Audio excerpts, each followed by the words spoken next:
Hey, shh. Calm down. The show is about to start. Reese on the radio. Turn it up. Turn it up loud. Turn it up loud. It's like a dream come true. Turn on your radio. Reese is on the radio. Yo, let's get it. Due to the nature of this program, discretion does not exist. It's Reese on the radio. Right now on WTIC News Talk 1080. Yeah! Let's go!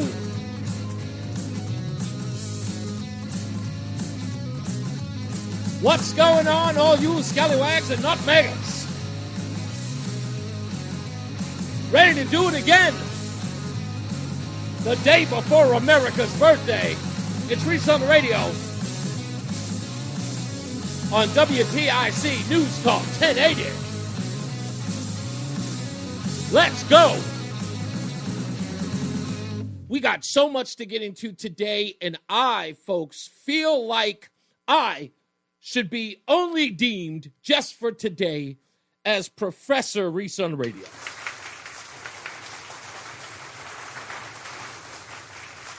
Because I believe what needs to be done today is put a clinic on for some of these folks in this biz of media. Because what I saw last night, the text messages, the links that were sent to me after watching what I witnessed needs to be dissected for those who felt a little bit underwhelmed about the Diquot situation. And if you're out there saying to yourself, what was missing? I feel like I've been dismissed. I feel like they weren't all that concerned. Well, folks, no, relax. You were 100% correct in your dismay at the news coverage last night. And I don't care if anybody who's listening who put that stuff together, those packages together, is upset about it. We understand, or at least those of us who listen to the show, watch this show, and have been with me for a long time, they can read right through the nonsense. But for those of you who are still in a haze, going, what did I witness? I got you. Let's start. Because the craziest thing I saw was the headline. And I posted it today, and people have been responding to it. One person actually thought that I was saying he didn't get my sarcasm. But that's okay. It's hard to convey sarcasm in a post, something that you're writing. But I thought this was such a great illustration of what happened. Here's what NBC Connecticut wrote on its headline with a companion video. Social media post about herbicide Diquot use spurs concern. That's right. Social media post about herbicide Diquot use spurs concern. The social media post are what spurs concern, not the Diquot. The social media post. What are you supposed to get from that headline? There is absolutely no mention about Diquot and the controversy, just that there is one. And it's not like it cannot be located. They are very easy to locate. But let's start off with the aforementioned NBC. NBC Connecticut. They started this story like this. And if you're watching on ReeseOnTheRadio.com or on any one of the social media platforms, you will notice at the beginning of this report, there was a report about Pleasant Beach. Stay tuned. That is an incredible story that relates to the Diquot one. But be patient.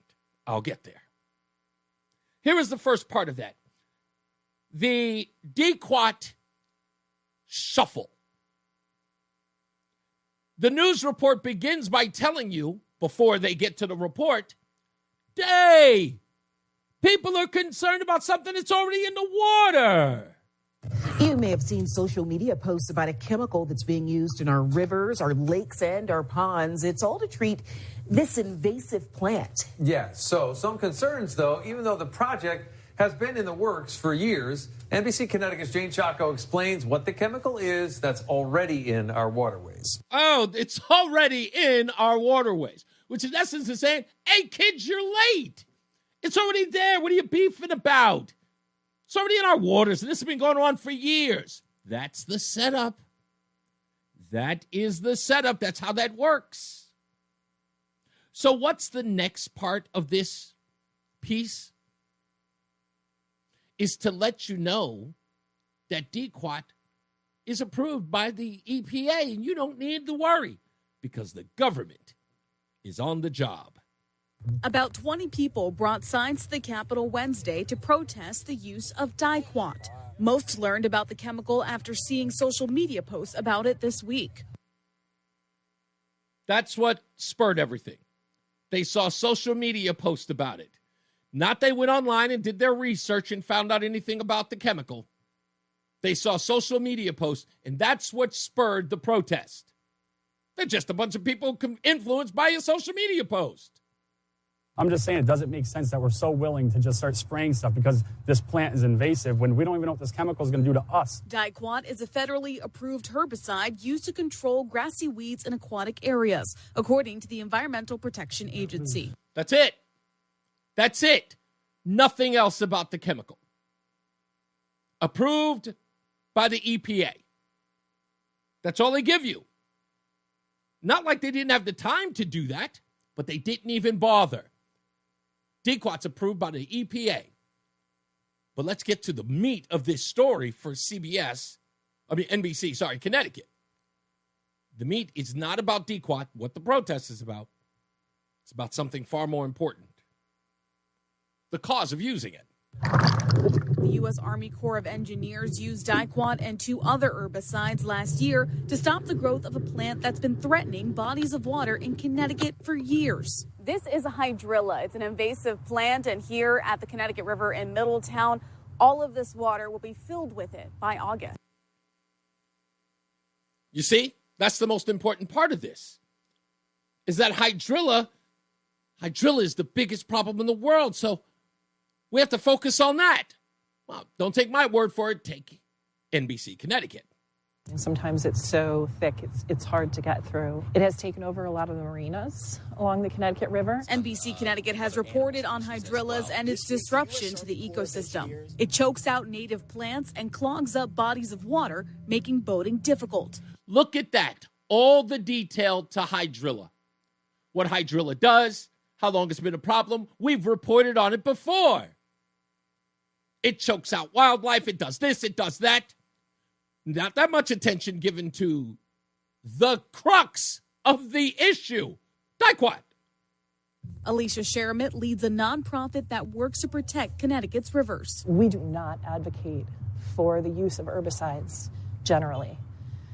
But just like cancer, there are cancers that are so invasive and damaging that you have to treat it more aggressively. Now, Alicia, come on. You don't advocate for the use of herbicide, but hydrilla is such a cancer?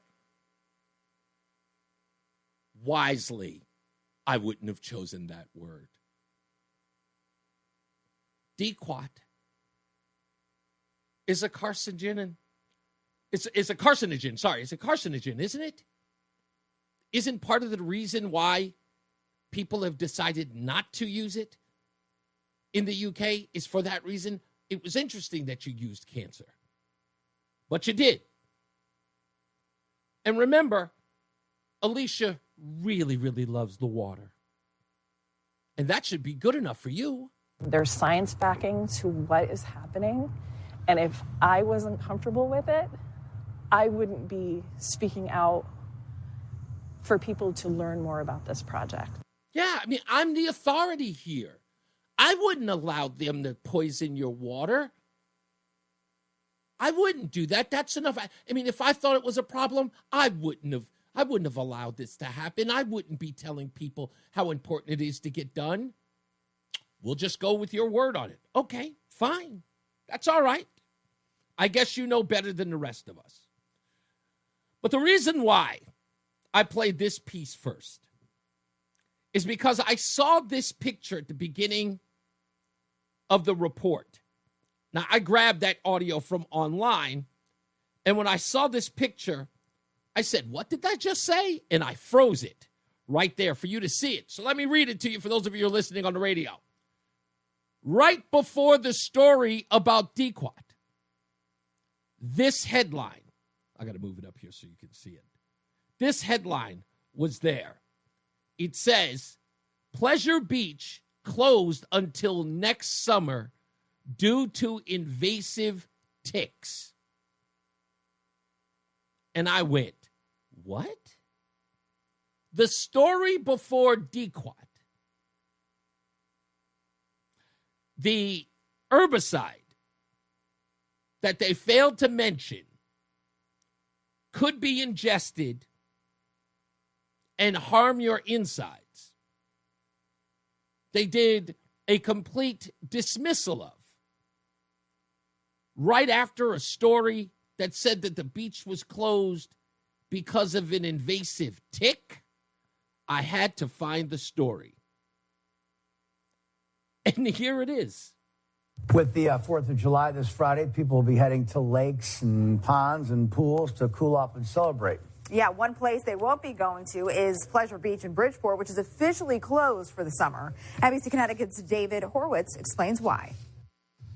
Good evening, and unfortunately, that's right. Pleasure Beach is going to be closed for this summer. Pleasure Beach being all the way down there. You can kind of see it. It bends all the way around. And officials saying that it was not an easy call to make, but they had to make it for a variety of reasons. One of those reasons being a tick infestation. It's sad for the community, for the town of Stratford, for the town of the city of Bridgeport. It was a nice, quiet place to go instead of the bigger beaches, which are more commercialized and everybody's there. Pleasure Beach in Bridgeport is officially closed for the summer. Brett Caulfield, the superintendent of parks. Now, I thought I was losing my mind. So if I'm getting this correct, a tick infestation is far more dangerous to the public than the use of Diquot?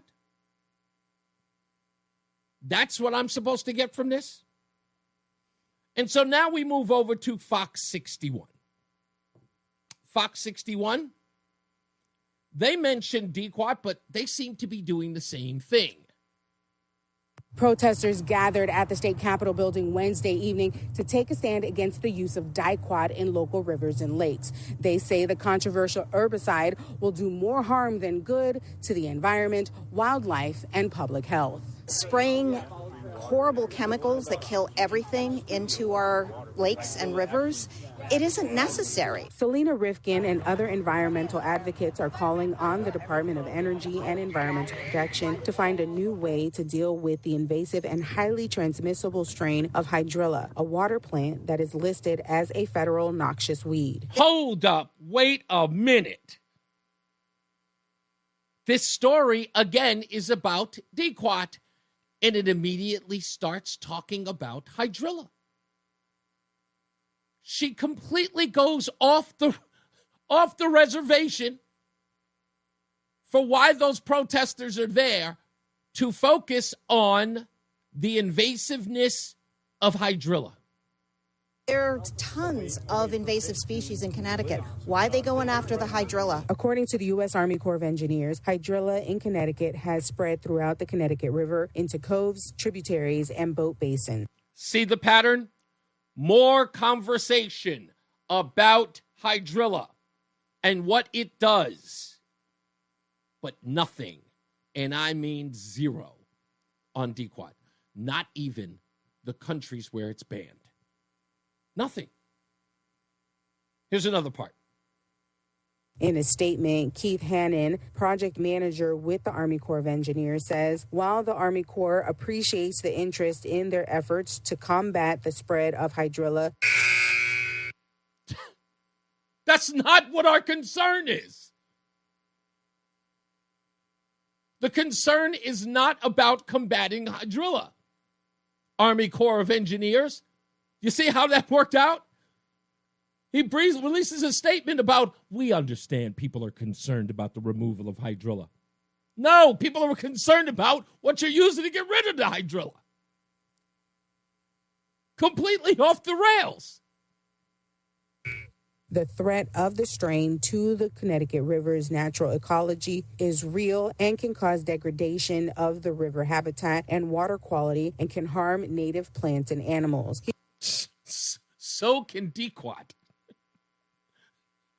They're like, are these people missing that? Like, that's the purpose of all of this. And that's the misdirect. That's the redirect. That's what the whole thing about this is. The art of the distraction. How can we get people focusing on hydrilla? If we don't do something about it, it's going to be worse. It's going to be worse. We got to use this stuff. But don't mention it too much. He also says the hydrilla can affect the local economy by losing water navigability and fishing, lowering property value, and increasing flood risk. Hannon goes on to say Diquot has gone through lab testing to protect public health and the environment, and these products have passed comprehensive EPA risk assessment processes for registration of aquatic use at both the state and federal level. Yet no one in this report has even mentioned the study done at Cornell. A reputable school, by the way. Okay? We're not talking about, DeVry. We're talking about a review done at Cornell. No mention. In a statement, Will Healy, the director of communications with DEEP, says the department has regulations in place to ensure chemicals are used in ways that minimize risk to human health, the environment, and other species, and that they are working with the Army Corps to make sure all state laws and requirements are followed. But we better hope so. Rifkin believes there are better ways to deal with the hydrilla than to use Diquot. There could have been educational campaigns about what this is. There could have been a call for volunteers to pull it out by hand. There could have been some kind of examination of the other possibilities for getting rid of it. This is a financial option, and the easy solution isn't always the best one. She's 100% right. I got to go because we got to pay some bills. But on the other side of this, I want to give you the last part of this Fox 61 report, which is the laughable part. Again, they completely removed Diquot out of the conversation and make it about hydrilla. I'll show you that at the end. Plus, I want to read you an article from the Connecticut Mirror by, what's his name? James Baker, I think his name is. I want to read you that as well. So stick around. Don't go anywhere. We'll be right back. It's Reese on the radio on WTIC News Talk 1080. While the Army Corps appreciates the interest in their efforts to combat the spread of hydrilla. That's part of the Fox 61 article or piece that they did last night. But in that, they said this. This was the last part. And I want you to hear this. Because, again, remember why anyone in the news media is talking about it. Because people are concerned about the herbicide, Diquot. So what's the final message that Fox 61 gave after their report? Oh, it was a doozy. The U.S. Army Corps of Engineers says the best way to slow down the spread of the hydrilla is to report any sightings of it to the state or to the Connecticut River Conservancy. What? What are you talking about? If you see hydrilla, what? Are you people crazy? Yes, they are. They are. John Baker writes for the Connecticut Mirror. And he writes an opinion piece that came out very early this morning, late last night, as I would say. Connecticut gave permission to dump poison in the Connecticut River. He says, and no one voted for it. Not even one person told you, but it's real. And it starts right after July 4th. Here's some of the pull quotes that I thought that were most interesting in here. He says, yes, hydrilla is a real problem. No one is denying that. But spraying entire ecosystems with high collateral poisons is like napalming a neighborhood to kill weeds in one yard. It's not management, it's failure. He even says it feels like a sci-fi plot out of The Hitchhiker's Guide to the Galaxy. For those of you who've ever seen that movie or read that book, of course, knows that the premise of that book is that a bureaucrat signs off on demolishing just one house to make a bypass. That's pretty much what's being done here. Baker goes on to say, Governor Lamont, he shrugs, it's not our project. Yet if a private company tried to dump these toxins, you'd have cops and hazmat trucks blocking them within an hour. Because this came with a PDF with a federal logo, it sails through. Where's the National Guard? If the government gave a damn, he'd halt this right now and demand public hearings because no one gave consent to chemical warfare against a river. And he's right. And people were saying this yesterday on the show. I think it was Craig who said it. If he had been dumping in there, they would have screamed to high heaven. They'd have sent him to The Hague. No one asked. No one voted. They're just doing it. And this is the crazy part. This is the federal government deciding to kill hydrilla. Where's William Tong?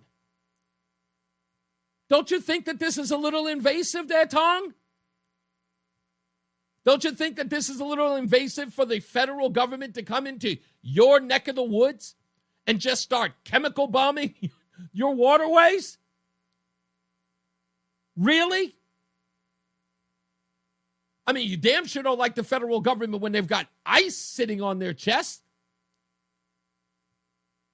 But the Army Corps of Engineers, they're going to put a poison in the water, and you just go, it's not our deal. What happened to all the resistance? It's Donald Trump's EPA now. What a great way to use it as a wedge, huh? Say the Trump administration, maybe that will motivate you. Maybe that idea will motivate you. If I say, hey, Trump's EPA is coming to poison your water. Hey, great re-election coverage. The news media would jump on board, wouldn't they? You switch that right around. I bet you those bozos in the newsroom right now are just going, that is an interesting twist. Let's go read some more from James Baker's article. I'm going through. You can check it out on Connecticut Mirror as well. These are public waterways, he writes. You use them. Your kids use them. Wildlife depends on them. There is no long-term monitoring plan. There is no consent. Just a quiet federal rollout. And here's the kicker. This is a pilot program. If they normalize chemical warfare on Connecticut rivers, this template spreads to Massachusetts, to Georgia, to New York, to everywhere. And you know the reason why? Because it's easier to poison us than to do the real work to remove the plant. And the real worst part, they're not even that difficult. Do you know, James writes in here, they make boats designed for this exact purpose to navigate through this. And with all of the worst parts, he says, they don't even know if the plant is even that harmful in the first place. It's in their own PDF, section 4.6. It basically says the plan might be bad, but it might not. He says this isn't management. This is pure laziness with brute force, a bulldozer. And we don't need more patches. We need ecological intelligence. I tried to get him on the program, and anybody knows James Baker. James, please, I want to talk to you so much more about this because I don't know what you were inspired by. I hope it was by Chris Webby. Maybe it was by the social media post that the news media is poo-pooing. But I'd love to talk to you about this piece and get to you and talk to you as soon as I can. Let's go to Chris in West Hartford. Hello, Chris. Hi, Reese. How are you? I'm great, sir. Good. Yeah, I just I'm so glad that you're talking about this because I've heard of Roundup for years. Yeah. It's been really, back 25 years ago, it was, there was a scientist from I think UConn or Yale. Yeah. Anyways, he was and he was talking about how deadly the stuff was. He said, you can't, if you ingest 1/10 of an ounce, he said 1 milliliter could lead to, there is no safe amount that we can put in the water, that it will kill you. It will cause cancer. And I remember there was a garden show on one of the channels back, this is 25 years ago. Mm-hmm. And I remember calling in and telling these guys, hey, you guys keep talking about using Roundup, to get the weeds in between the sidewalk cracks. And I said, don't you know how deadly it is? So I explained them the whole thing. And they said, we didn't know that. Holy cow. And then this one guy said, well, I guess I got to go back, get my spade out again. And,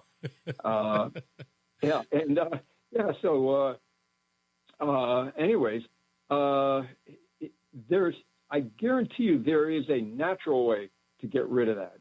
First of all, you can actually go down there and just cut it out. Yep. I remember we used to cut out seaweed. We used to have a place near the shore, and we used to go help cut out seaweed from jetties and rafts and places that collect, where they would collect. And we would cut it. And finally, a organic farmer came along and said, hey, I'll buy that stuff from you, because people were eating seaweed, seaweed chips. That's right. Yeah. That's a huge thing now. I've actually tried them. I'm not a fan, but I've at least tried one. Yeah. Chris, let me say this to you. This is the interesting part about this story. And that is, as the news reports are coming out, they're almost catching themselves in the ridiculousness of trying to make the weed the problem here that needs to be dealt with in an extreme way. Here's what I'm learning. That Connecticut and the waterways, they've always known that this hydrilla has been there. In fact, they cited it as a problem as early as 2016. We're looking at 10 years ago, right? Almost 10 years ago. They waited until 2025 or 2023 when they first did the testing, 23 and 24, to decide it was a dire issue. So they sat around and let it grow exponentially and then called it a situation that needed to be dealt with a nuclear option, as Chris Webby has described it. Sure. It's a deadly option. It's totally unnecessary, because I'll explain one other thing. There used to be algae blooms in the western Long Island Sound. Yes. And they said, where the hell is this coming from? It was killing off fish in the western part of the Sound. And so the scientists got involved and they said, okay, where's it coming from? And they studied it and they said, wait a minute. And they found out that raw sewage was being dumped from Bridgeport, Stamford, and Greenwich into the water, into the Sound. And that raw sewage, the algae was growing off of the sewage. So they said, okay, the first thing you got to do is stop the dumping of the sewage. There you go. So they set up sewage treatment plants, like they have one in Middletown. They set up sewage treatment plants, and now the algae is gone. Fish have come back in the Sound, and so there is a natural way to do it. You just got to get the botanists and the scientists from Yale and UConn. You got to get them in on it. Yeah. Well, thank you, Chris. I appreciate it, man. Like I said, I'm going to talk about this until we get to the bottom of it, and if we're lucky, and I hope we are, we put an end to this. Thank you, Chris. By the way, for those of you who have heard, we've got Senator Stephen Harding joining the show. He is the ranking senator on the Environmental Committee. He'll be joining us at about 4:15, about 4:11 this afternoon. Also, when we come back from this break, I want to talk to Mark from West Hartford because one of the people that was featured in the article or in the piece by NBC Connecticut, her name is Alicia Charamont. Mark in West Hartford has some details about her that you don't want to miss. So Mark's on the line. We'll get to him after we come back from this break to pay some bills. All right, it's Reese on the Radio on NewsTalk 1080 WTIC. We're back. It's Reese on the Radio, NewsTalk 1080 WTIC. Alicia Charamont was one of the women featured in the piece by NBC Connecticut. This was her take and her pretty much explaining why this nuclear option, as Chris Webby called it, and the landscapers he spoke to called it, why this nuclear option has to be done to get rid of and to combat hydrilla. Sometimes it's so thick, it's hard to get through. It has taken over a lot of the marinas along the Connecticut River. NBC Connecticut has reported on hydrillas and its disruption to the ecosystem. It chokes out native plants and clogs up bodies of water, making boating difficult. Alicia Charamont leads a nonprofit that works to protect Connecticut's rivers. We do. Now, Mark has some details about this young lady because, again, I don't think there's anybody Mark doesn't know in state of Connecticut. When I ask him and I said to Mark, do you know this guy? And Mark says, no. I go, what's wrong with you? Mark in West Hartford's on the line. What's up, buddy? So one thing I've done for years, and, I pointed out to you before, whether it's Reverend Henry Brown lighting candles and showing up with his megaphone, you people need to, when you hear a nonprofit and there's a name attached to it, just simply look at a tax return. Yep. So this is, so first of all, I got to tell you, I called NBC because I said, now of all the people you could have talked to, how did you end up talking to her? And of course, the newsroom couldn't tell me how she ended up with all the experts, with all the professionals. Right. And it had to be her. Now, Rivers, so I looked up, Rivers Alliance of Connecticut. Yeah. And, you could do the same thing. Look at her tax return. She's hovering around $200,000 for the last, I guess, 3 or 4 years. I don't have it pulled up in front of me. But guess who funds the Rivers Alliance of Connecticut? Please. State and federal grant money. This isn't nobody even ever heard of this before. I've seen people standing outside with buckets collecting for all types of organizations. Right. I never remember any fundraising for them, and it makes sense because she doesn't have to. Right. Because these same officials that are going to put the chemical in the water are feeding this person who obviously, did you see her analogy? Well, sometimes you got to be aggressive, and she uses cancer of all things. I know. It's what I mentioned earlier. I was like, why would you pick cancer when we're talking about a carcinogen? Like, are you missing this? Oh, it really, and it's easy to find, but a lot of people, BLM 860 are one of your favorites. Yeah. They're a nonprofit, but guess what? They're not registered, and they're not supposed to be collecting money, but you'll see the ability to send them money. Yeah, what Venmo is it? Oh, Venmo, else. right. They have a Venmo account. Yeah. but you really got to pay attention. So of course she's buying it, and why would she? Because I always hear well, wait a second. Her gig is to want to preserve the rivers of Connecticut, but she's fine with this. Right. And like you said, whether it's a dredging type machine, they've been dredging stuff up for years. Go down south. They got kudzu down there, which is invasive all over. I mean, they have, you try to manage it like that you were just quoting before. This isn't about management.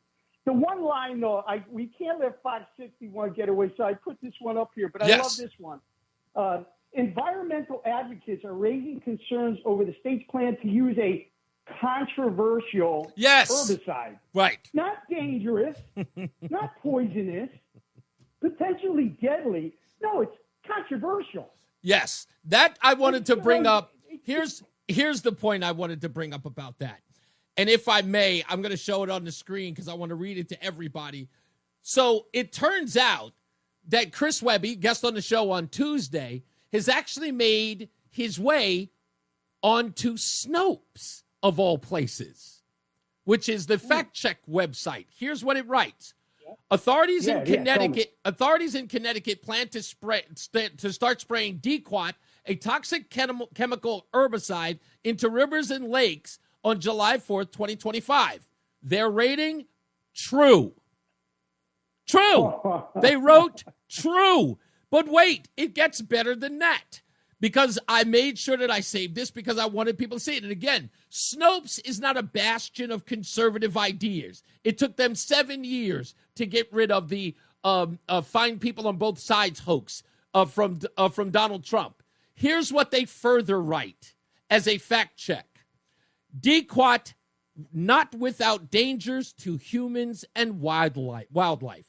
Other states, including Massachusetts and Florida, also use Diquot to combat hydrilla. However, the herbicide is considered toxic to humans. One peer-reviewed study from 2025 found that Diquot can severely damage the gut. U.S. Right to Know, a public health research group, and Newsroom wrote in an article highlighting that study that Diquot kills all vegetation that it touches. I'll skip over what Greenpeace said about it in 2024, but this is my favorite part. According to annual reports by the American Poison Centers and national nonprofit, 4 people have died in the U.S. from Diquot poisoning since 2020. The most recent annual report was covered in 2023. At this time period, the centers registered between 400 and 500 cases of Diquot poisoning each year. Oh, my God.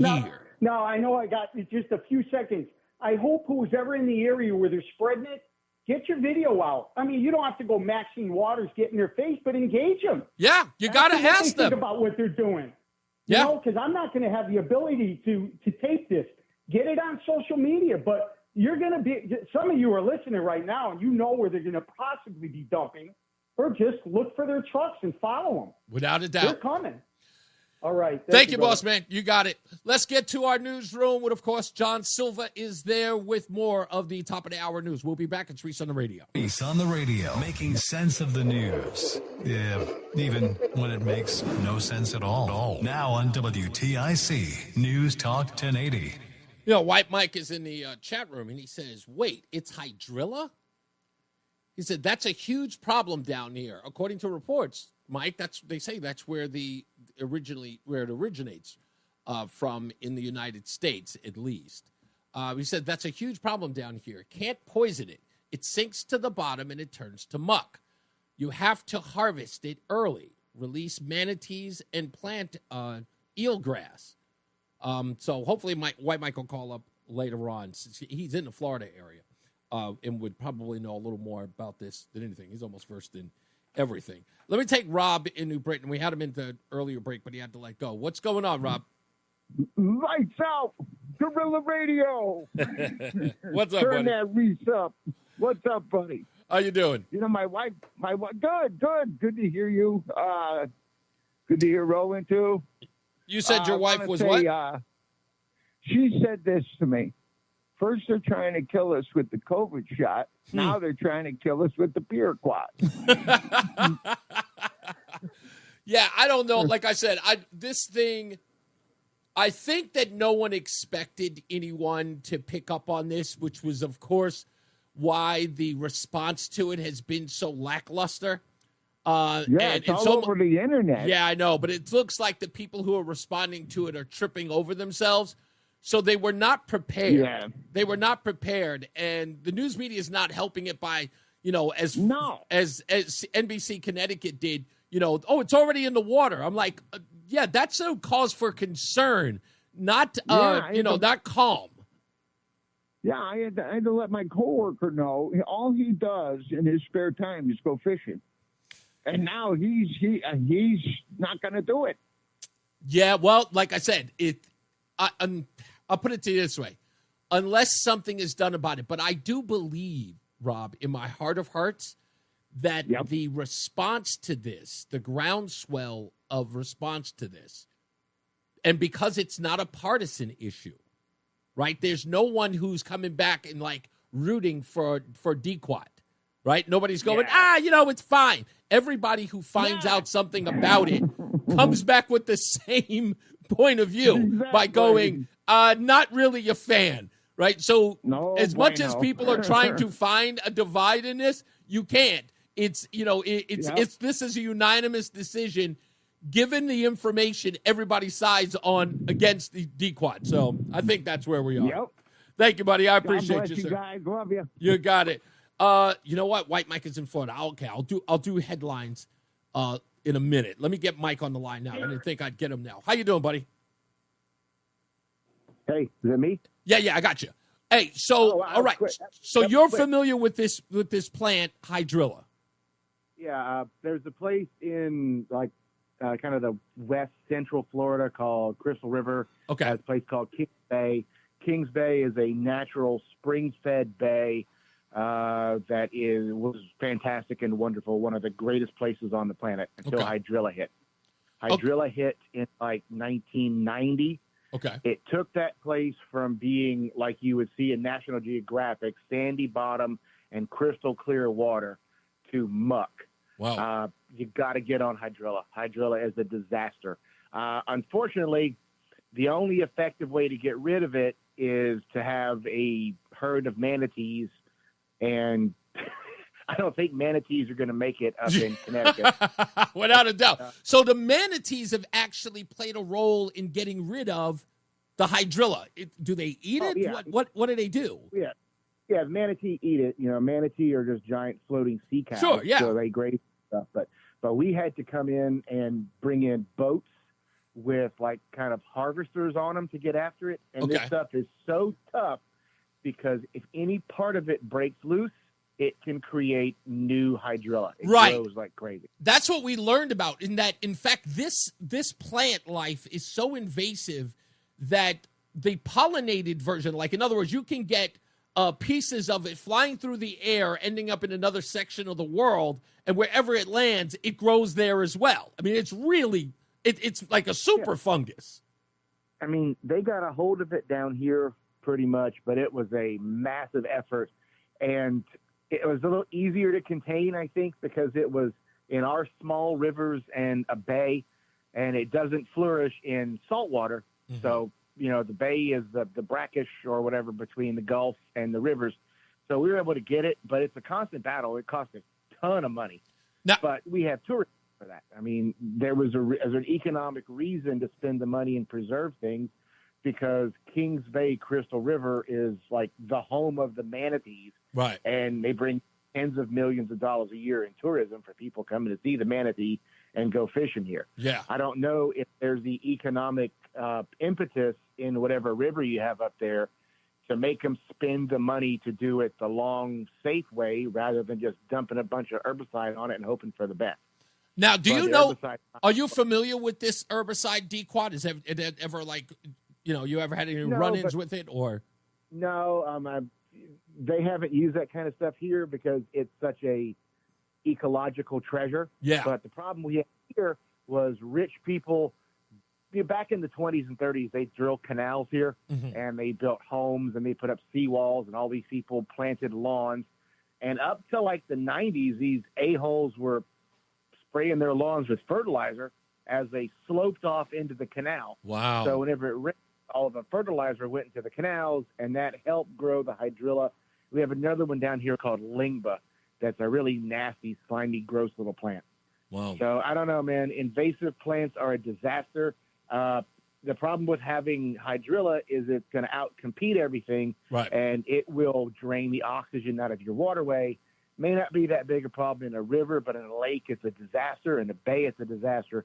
It could be an ecological disaster if you don't do something about it, and it's going to be a disaster the way they want to do something about it, not just from the purported ecological hazard. And I never put faith in that because it scared us with DDT. And DDT only maybe made some birds' eggs then. Let me just ask you this: as far as a lake is concerned, right? Because that's contained, right? We're not talking about a lake that's going to flow into a river or anything like that. Right. It's a lake. So with that, isn't it easier under those conditions to find the Hydrilla and eradicate it as opposed to putting Diquot in the river? Because the rivers, it's got no escape. No. It's going to sit there. Well, yeah, in a lake, you would just weigh the cost. You're like, well, what if we just poison the crap out of this lake? What are we going to lose? Right. You lose whatever's in that lake. But if it's in a lake, you got to kill it because birds and stuff land in the lake, and they'll go off with hydrilla on their little claws. Right. And then they go land somewhere else. Yeah. So you guys got to do something about it. It's a disaster, but they're doing it the wrong way. A simple Google search would show how they did it in Kings Bay, and it was basically fleets of boats that kind of look like paddle boats, except reversed. Yeah, It's that's like what the a article combine. said today. I was reading, saying they have boats that are designed for this. Yeah, it's just they're expensive, and the companies that own them ain't going to sell them to you. You're going to have to hire them. Right. So you're going to pay them for the years and years of constant harvesting because they're still doing it here, dude. It's been decades, and those boats are still here. I think it's worth it. I don't think that I don't think the nuclear option is the right way to go, and I think people will eat the cost. Not only that, I think Connecticut really dropped the ball because I think that the legislature, if not the governor, dropped the ball because this is something they've known about since 2016, and they're deciding to do it now. Well, the big thing is the way they want to do it is not going to work. Yeah, that's not how you do it. We tried it here. And we didn't do it because all you did was sink that crap to the bottom, and then your entire bottom of your waterway is slimy, dead hydrilla muck, and that chokes out everything that lives on the bottom. So it's not going to be any better. So okay, I didn't hear that part. So I didn't get that from your message in the chat room. You're suggesting that when they use this herbicide, everything just sinks to the bottom. It's not going to remove, in other words, it doesn't eradicate it. It doesn't dissolve it in any way. It just loosens it and puts it on the floor. Yeah, it's like spraying Roundup on your weeds, except it's in a wet environment, so it's not going to dry up and desiccate and blow away. It just sinks to the bottom as a carpet of dead hydrilla. That's ridiculous. And nothing's going to eat it because you don't have manatees. Ain't that something? Thank you, Mike. Always a breath of fresh air you are. No, but I really appreciate your knowledge on this because, I saw that when the way that you responded in the chat room was like, wait, it's hydrilla? So I appreciate you informing us. Now we know more about this than we ever knew before. Not to pat myself on the back, but I am more than just a hilarious racist. I actually know some stuff. I applaud you, sir. You are hilarious. Thank you for your help with this. I appreciate you. White Mike. Problem, man. Have a good one. You got it. White Mike, ladies and gentlemen. You like him now, don't you? You like him now. He is, I'm not going to lie. He's funny. Sometimes he's a little bigoted, but he is brilliant. I've known that about him since 2012. I've always known that about him. That's why he's my friend. Let's go to Mike. Michael's in Higginham. Hello, sir. It's really hard to follow up on White Mike. It always is, right? It's funny. I think every time you take a call from him, you're on the edge of your seat to see if he's going to. Are you kidding me? I've got the dump button and the mute button. So the funny thing about this chemical they want to put in the Connecticut River, so the Connecticut River is one of the biggest rivers where striped bass migrate to in the spring to spawn. And striped bass are a very big sportsman's fish, and I would be terrified to eat one going forward, knowing that they spawned in the Connecticut River and they go back out in Long Island Sound and they travel all the way to the south and all over up to Massachusetts and whatnot. So I really don't think anyone really thought this through really well. I don't either. I think, and again, the crazy part about this is that no matter who it is who's talking about it, be it the Army Corps of Engineers or even the spokesperson at DEEP, they refuse to address what we know is a fact, and that is this has been banned in plenty of countries, even one of the countries that still sell it, and there are dozens, if not hundreds of people that we know of who have been poisoned by it. We have a case study in Florida where a guy had a sip of it in a Gatorade bottle and didn't know, and his body almost turned inside out. So it's insane. Yeah, it's terrifying. Exactly. What perfect word. It is terrifying. Thank you, Michael. Let's go to Thank you. You got it. Let's go to Doc. Doc is what's going on, sir? Hey, my friend, how you doing? Pretty good. What do you got for me? Brother. Lake the Lake, which is the deepest natural lake in Connecticut, had a problem with something called milfoil. Okay. The way they got rid of it was harvesting it. Oh. They still do it because it's a nasty plant that just won't die. Right. But they harvest it every summer, and it's just part of life up there. Now, the harvesting of it, what do you do after you harvest it? Is there a way to dispose of it? Do they find other uses for it? What's the deal? Well, you turn it into compost.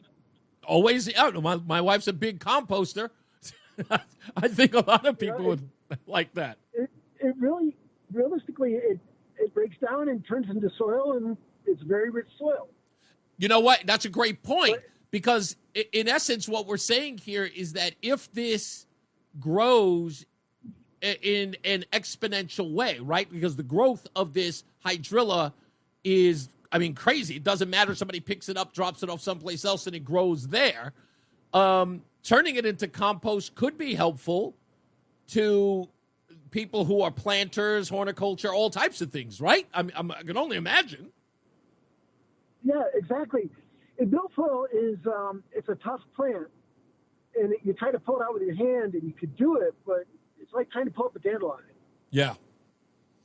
You know what? Maybe we need to investigate what White Mike was talking about in getting those boats to go through the rivers and the Connecticut River and just scoop it up. If that's, it's better than the long-term option or the nuclear option, as it's put. The investment, remember, because remember what they're saying. They're saying if we don't get rid of the hydrilla, the long-term effects are going to be quite damaging to the waterways, to the fish, to everything else, right? To property and everything. So maybe, the juice is worth the squeeze if we actually get the people who have designed something to get rid of it without harming people in the long run. I grew up in Salisbury or Lakeville, actually, but the Housatonic River, I still won't eat the fish out of it because of the PCBs from General Electric up in Pittsfield. So once you do something in the river, it takes so many years to get it clean. That's right.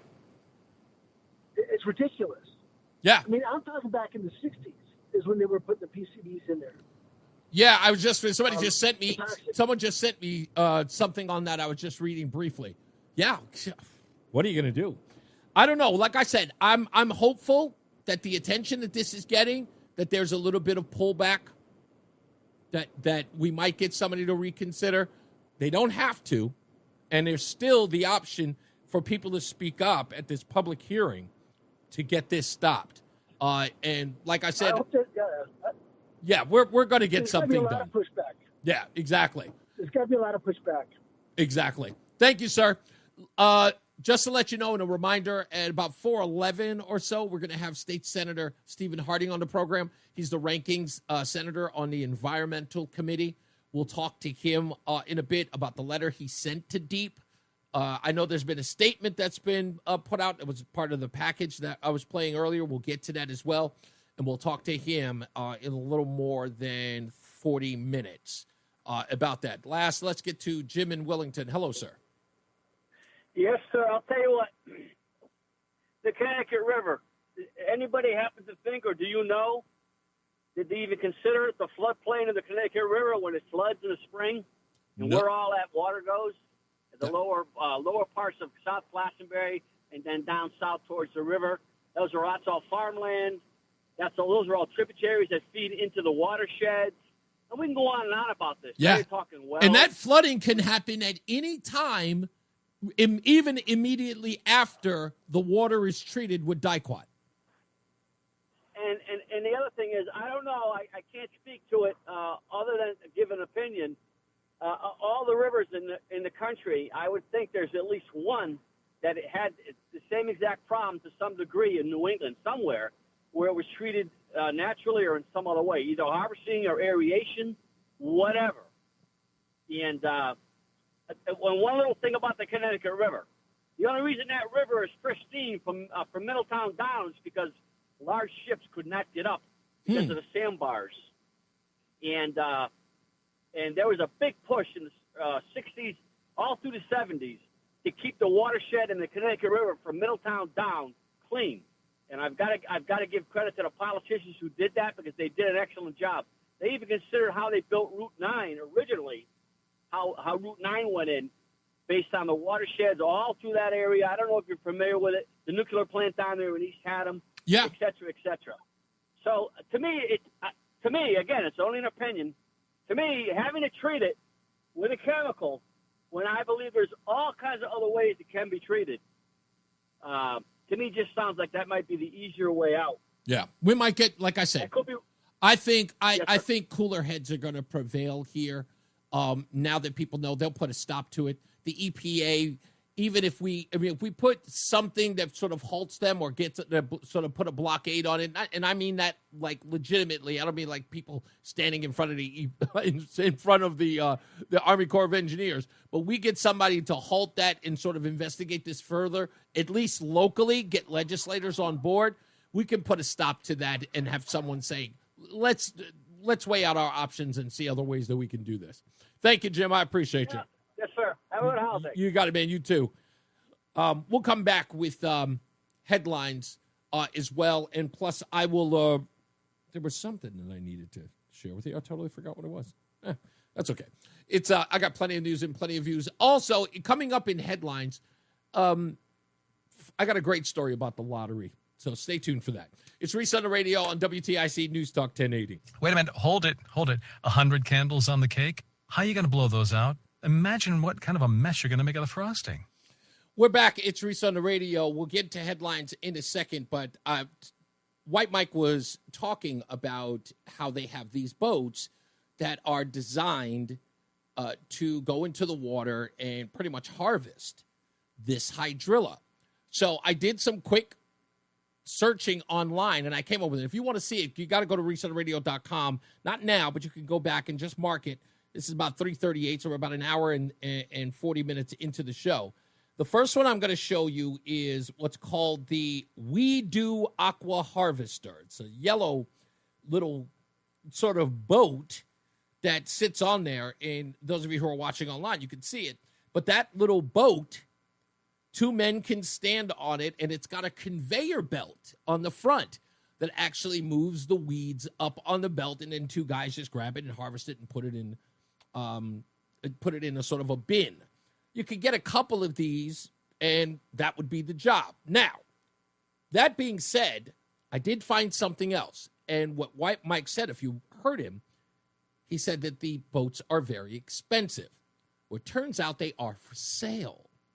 I went to a website called Weeder's Digest. It's a real website. Like Reader's Digest, it's called Weeder's Digest. It says the Lake and Pond experts. And they have what's called an eco-harvester, an aquatic weed harvester. This is what it looks like for those of you who can see it. An aquatic weed harvester. It looks a little clunky, but it also has the same conveyor belt with a bin in the back of it. It's almost similar to like a, how do you put, those, what's the heck name of that? It looks like a dump truck, but it's weird. It's aquatic. But it gathers the weeds and it puts it in there. Now, hear me out. One of these, according to Weeder's Digest, this eco-harvester is listed at $104,999. Just one. Now, I don't know if you can buy them in bulk, but all things considered, I think that the state can afford at least two of them. They are the Army Corps of Engineers is probably, or this, the country is paying millions of dollars on this project with the Army Corps of Engineers. It's the Army. It's the government. They're probably paying a crap load of money. Don says that it is a water-style hay harvester. Okay, I'm not familiar with that. You clearly are. Yeah, that makes sense. Said they were doing that at a private pond in Windsor. This particular device, Don? Something similar to this device? Okay, you got to let me know that. So it looks like we have a remedy here. We are not lost. And it was just as easy to look up. So again, there's an aquatic weed harvester. That's this thing. And then there's the WeDo Aqua Harvester, much smaller. I'm assuming for smaller areas. But at the low, low price of $104,000, all things considered here. Okay? It's a small price to say. Yeah, he said it's the same type, a little smaller. Okay. So that makes sense. That makes sense. Thank you for that, Don. I appreciate you. There's always as I always like to say, there's always a resolution. There's always a way to fix this thing. Let's get to the headlines.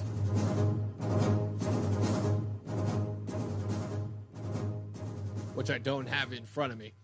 CBS staffers are furious about what they refer to as, quote, the Trump bribe, because they have to pay out millions of dollars to the president.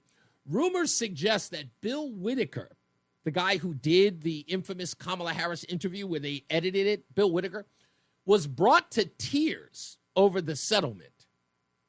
He cried because of the settlement. Now, I don't know why he thinks that this is some sort of crack at his credibility. It had nothing to do with him.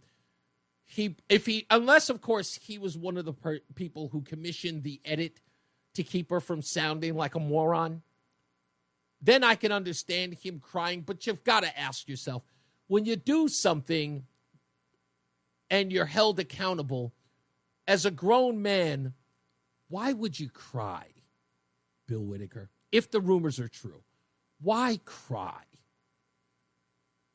Why humiliate yourself so much that Donald Trump getting the company to pay millions of dollars that doesn't come out of your pocket, you still get a paycheck, but you're so angry at Donald Trump beating your network that you cry? I can't look at you the same way anymore. These people, geez. Another disappointment, George W. Bush has joined Barack Obama. Yeah, the two of them have teamed up to do what, you say? To bash Donald Trump, of course. Both of them appear to be upset that Donald Trump is shutting down USAID. If there's ever a way to make yourself appear corrupt, George W. Bush, it's to stand by and allow USAID to exist, knowing exactly what we caught them doing with billions of dollars. Again, I never want to hear from that man again, and I feel ashamed that I ever defended him, as I did. I mean, feverishly. In the 2004 re-election campaign. Boy, did I even got into an argument with Phil Donahue over George W. Bush.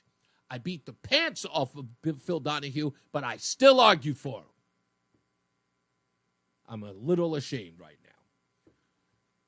In more political news, a new poll out of the University of California, Irvine School of Social Ecology, conducted between May 27th and June 2nd of this year, has found that when matched against the general Republican choice for California governor, Kamala Harris received 41% of the vote, compared to the Republican choice, who gets 29%, which will probably say that Kamala Harris is running for governor of California.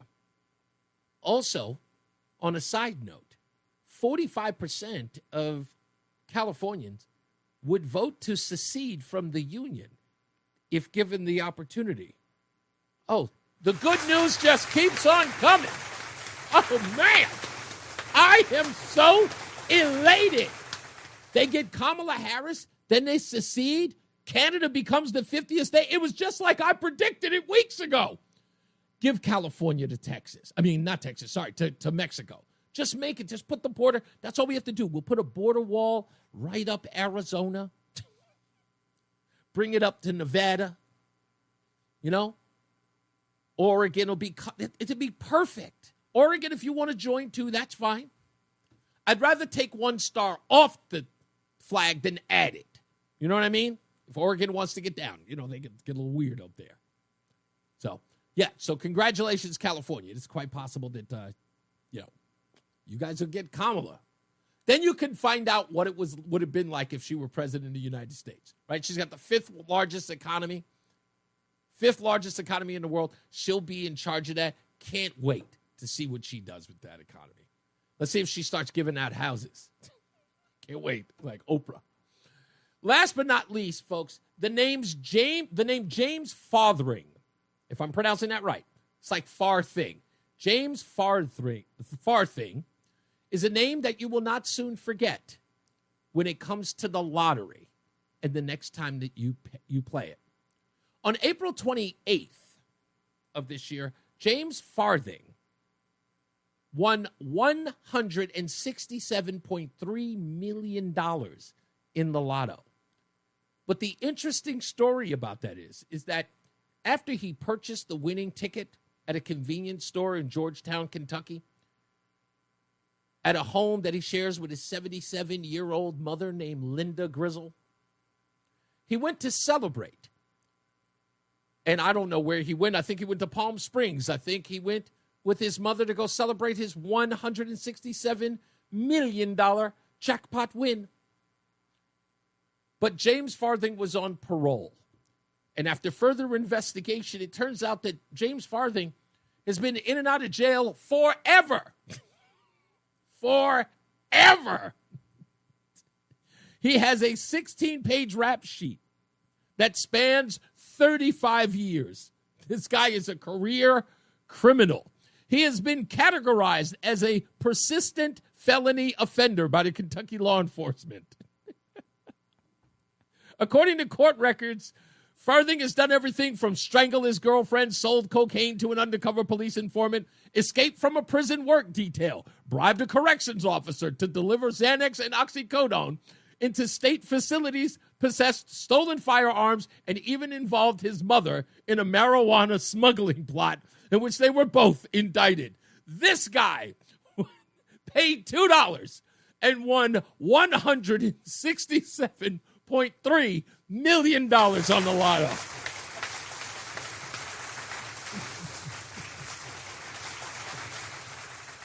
I have to play every day. How in the hell is this happening? How is this happening? I couldn't believe it. How is this possible? But yeah, and then he went to go celebrate, but he didn't contact his parole officer, so he got arrested again, even after he won. He actually went to go celebrate, but failed to inform his parole officer. That's just insistent on breaking the law. 860-522-WTIC. Let's go to commentary. How are you, sir? What up, Reese? I was just going to say that I hope California does secede from the U.S. and that we can send in our boys over there to overthrow their government and institute a regime change. And we'll get California back clean as a whistle. Wait a minute. So I dare you to secede. So you're going to sit up here and tell me that we'll let them secede from the Union and then invade them? Yes, and overthrow their government, regime change. We're coming. Coming to get the kale, California. We're coming to get the kale. Soy milk. We want it all. Hey, I want the almonds. Do you know they spent 90% of their water supply goes to, out of all agriculture, 90% of it goes to almonds? Can you believe that? One damn almond's $14. Okay. You get a handful of almonds for $14. Makes sense. And Gavin Newsom. That's all I really had. I was listening to you talk about California seceding, and I'm driving through New Mexico, and my mind started to wander, and I was like, let them do it. I'll re-enlist. That's a great plan. I'm not going to lie. That's the way to get California back. Get it into rightful hands. Thank you, buddy. I appreciate you. Yes, that would be a great idea. Get our hands on that state again. Correct the deal. Let them secede. We'll take a break. We'll come back. More news, more views. And don't forget, we've got Senator Stephen Harding coming up at about 4:11 in a bit to talk about this Diquot problem in our waterways when we return. It's Reese on the radio on WTIC News Talk 1080. It's Reese on the radio. Ask your doctor if common sense is right for you. On News Talk 1080 WTIC.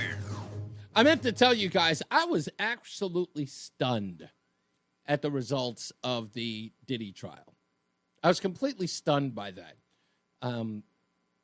Not that it made a lot of sense at all, but I was stunned at how it turned out. And I'll find the audio that oh, goodness gracious. Why would that happen here? I apologize. There we go again. Somebody screwing with my screen.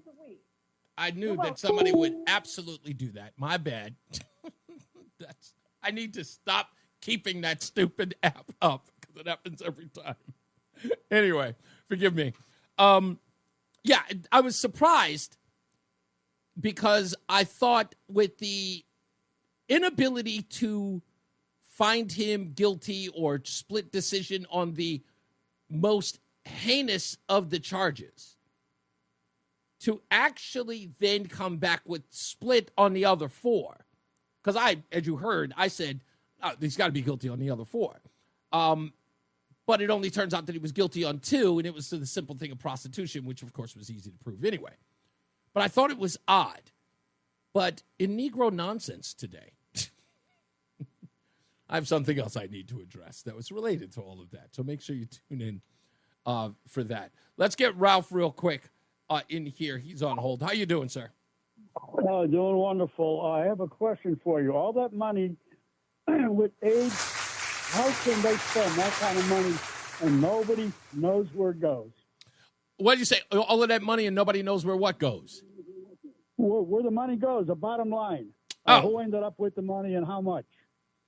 I don't know. It's like I've got a secret, and that in my mind, and maybe most people's mind, they're stealing it. They're taking care of their friends. They're filling their pockets. If we checked all their closets, I don't know how much money in gold bars we find in all these senators. But I think it's something that it's a good thing that they eliminated. But Reese, I want to just say something about. I was we have an air show down here. Okay. And the South Carolina State Police and the local sheriff's department were advertising. They're trying to get recruits. Mm-hmm. And you know what surprised me? South Carolina State Police, if they get an officer from out of state who's fully trained and been doing it for years, they start around $70,000 a year. Huh. Really? And I couldn't. Yeah, I was talking to the two state troopers who were doing the recruiting. They said, "Yeah, we get people who are fully trained and been doing this for years. Their starting salaries are around $70,000." And when I heard that, I was kind of surprised. But just for any police officer up in the Northeast who's listening, maybe if you want to get away, that's just something to look at. That's definitely, that is a lure without a doubt. Thank you, Ralph. Let's get our first check of the weather and traffic, which is probably going to be insane out there because I know they've got some weather conditions coming up. Let's get to Jason Caterina and Mark Christopher, who's got your pre-weather or pre-holiday weather and traffic. What's going on, Mark? It's Reese on the radio. And don't say we didn't warn you on News Talk 1080 WTIC. Thank you, guys. I got to tell you, you guys are, it's insane how resilient you guys can be. So one of our faithful listeners, and I got to give it to him, Kevin B., who's always got my back whenever I need something, these guys come through. I tell you this all the time, and it wouldn't be a show without you guys contributing in the way in which you do, because that's how I work. It's always been the way I do this show. I love the feedback and the back and forth because we're informing so many other people, and it's very, I don't know, it's a back and forth that really, really works for me. So Kevin B. sent this to me, and you have to see it in order to understand it, but we have these in Connecticut. And he sent me this picture of one that he took a photo of himself, and it looks like it's doing the exact job we're talking about here. So we're not lost without the ability to get rid of hydrilla in a sane way without it costing people their lives or their health down the line. And perhaps somebody, instead of going, the insane option, like somebody spraying chemicals, especially in this atmosphere, where we're trying to get people healthier, where we're trying to have a much better quality of life, and that's not just through safer neighborhoods, that's through the food we eat, the air we breathe. I mean, this is real conservation, real issues that we can help the environment and not harm it, right? With all of that screaming and hollering about climate change, with all that screaming and hollering and talking about dirty air and dirty water, here's an opportunity to stand on those principles that you've been screaming at us about for 20, 30 years. Where the hell is Al Gore?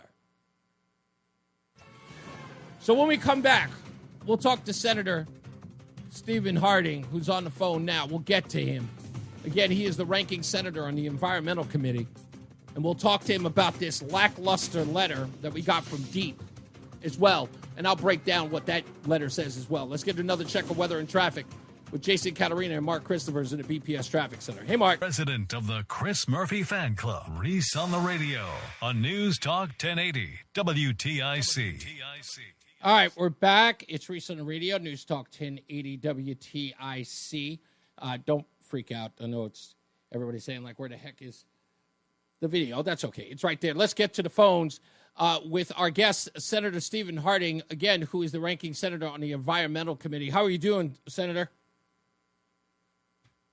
Reese, good to be on with you. Thank you. Yeah, thank you for having me. My pleasure.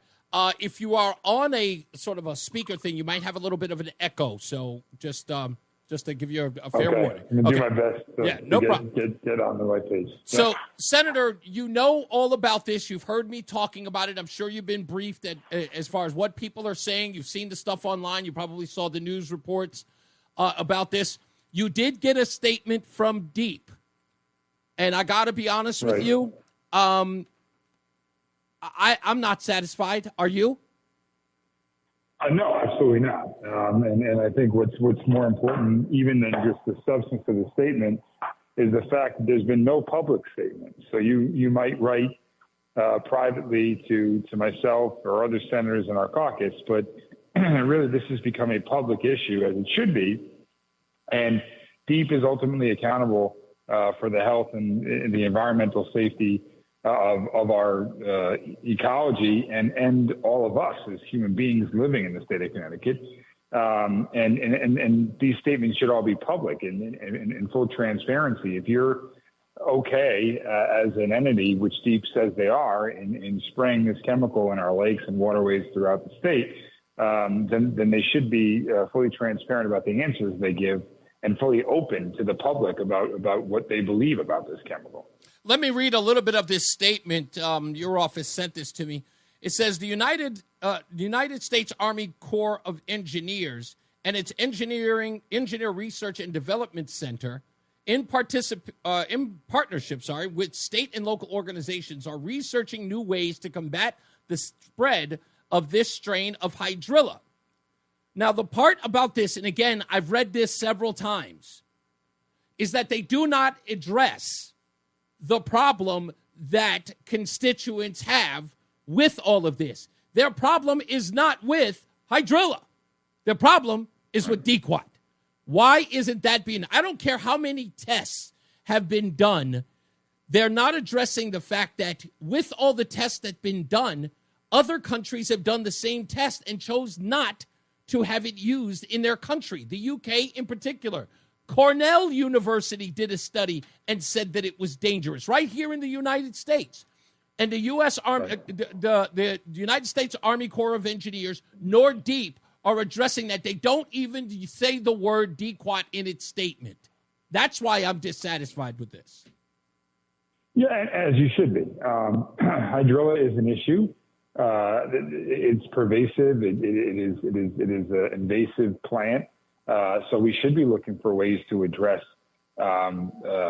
removing that from our waterways. However, the answer or the questions that my constituents have, that people throughout the state have, are not about addressing hydrilla at the moment. It's how they're doing it, and they're doing it by spraying a chemical that is created to kill. Right. And it's created to kill plant cells, etc. And it's what we're seeing in studies in other countries, including in Cornell, is that not only is it killing the plant that it's intended to kill, but it's killing, in some cases, the ecology surrounding the plant. And if it's doing that, then what is it doing to our bodies? Because it's seeping, it has to seep at some point into our waterways, particularly in areas where there's watershed. So it could impact local wells. It could impact watershed throughout the entirety of the state of Connecticut. It can impact, particularly, I would assume, children that are swimming in these waterways and these lakes and streams. So these are all things that people are asking, and it's pretty obvious. DEEP is composed of highly intelligent scientists and individuals in that field. They know exactly what we're asking them.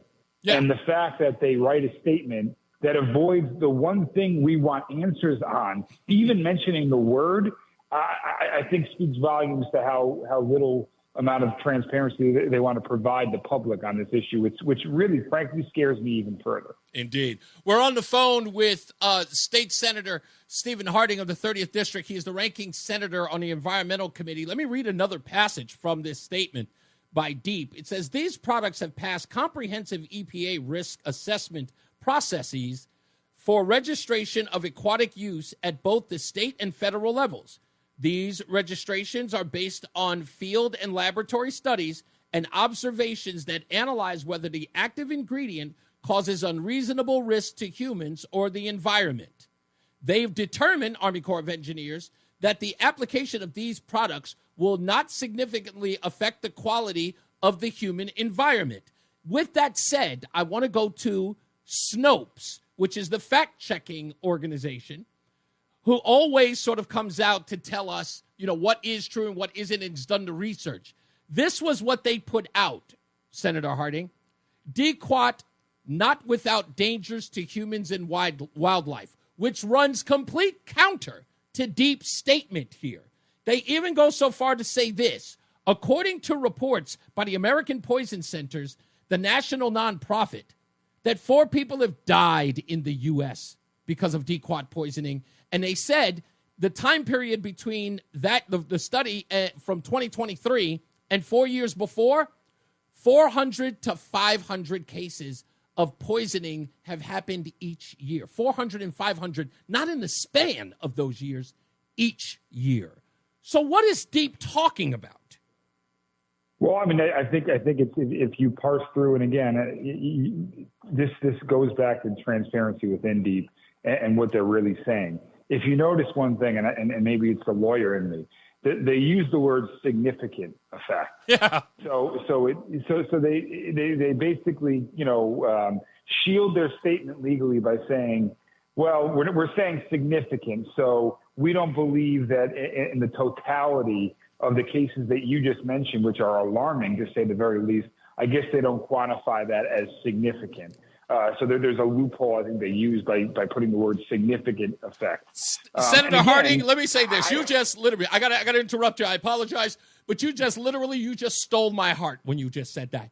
I always, no, it's my job here. I tell people that all the time.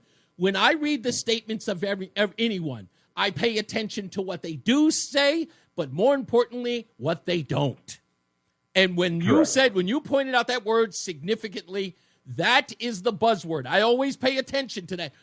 Everybody's language is important, especially when you're trying to cover your own behind. Significantly means you can take that any way you want to, because when you end up in court, you can say, we didn't say there was none. Go ahead. Sorry. And frankly, in full to your point, Reese, in full transparency, I would argue if they're serving the taxpayers, we are paying their salaries there at DEEP. So if they're serving the public, and I would argue that in serving the public, at the very least, they should come back and say, here are some things that we did find. Right. Be fully transparent with the taxpayers. Right. That's all I'm saying here. Correct. You may come on a different view of whether or not we should use this, but at least be transparent with the public and say, however, these are some of the concerns that have been raised, and we believe it still outweighs these. I would disagree with them, but I mean, it's just not being fully transparent. You're basically you're trying and hoping that the general public doesn't find out about the things that you just spotted out, Reese, that have been shown in studies and in general information that we've seen. It's brilliant because, again, I mentioned that earlier in the show, in the opening monologue, when I played NBC, Connecticut's NBC affiliate, talking about this and opening up the show the same way Deep made its statement by saying, well, it's already in the water. What's the big hubbub? Take a listen. This is how that report began yesterday. You may have seen social media posts about a chemical that's being used in our rivers, our lakes, and our ponds. It's all to treat this invasive plant. Yeah, so some concerns, though, even though the project has been in the works for years. NBC Connecticut's Jane Chaco explains what the chemical is that's already in our waterways. Yeah, now they then go on to never talk about Diquot in any real detail. They just go, we're going to tell you what the chemical is by just mentioning its name 4 times and never talking about its side effects, the fact that it's been banned in other places. If this had been anything else that they were trying to warn people about, that would be the first thing that they would elaborate, or they would at least tell the audience that, look, people's concerns are legitimate because this place, that place, and the third have all banned it for this, that reason. But they go on to just talk about hydrilla, which, of course, the Army Corps of Engineers and DEEP are doing in this case. Right. Yeah, and I think, that's why it's so important that we go through multiple sources and do your own research. Because just like you mentioned, Reese, and listen to shows like yours that are open, transparent, discuss all the facts, maybe provide a different perspective, obviously, than what you get in the general legacy media here in Connecticut. Yeah. But that's the problem, is that, you could spin this story any way you like. And ultimately, if you were just listening to that, to your point, and didn't know the full background, and you were busy cooking your dinner for your family, which most people are when you're listening, you'd move on and say, that doesn't sound like that big of a deal. I'm going to move on with my night. That damn hydrilla. Exactly. And then all of a sudden you start doing the research yourself. You start listening to shows like yours, which delves into the facts. And then all of a sudden you walk away and realize, wow, this is a much bigger problem than is shown on the legacy media. And that's why it's so important to do your own research, which so many of your listeners fortunately do. Thank you. State Senator Stephen Harding's on the program. Senator, what's our recourse here? I mean, we're doing what we need to get done. The word is out. People are protesting. We have a change.org protest that was started by Chris Webby.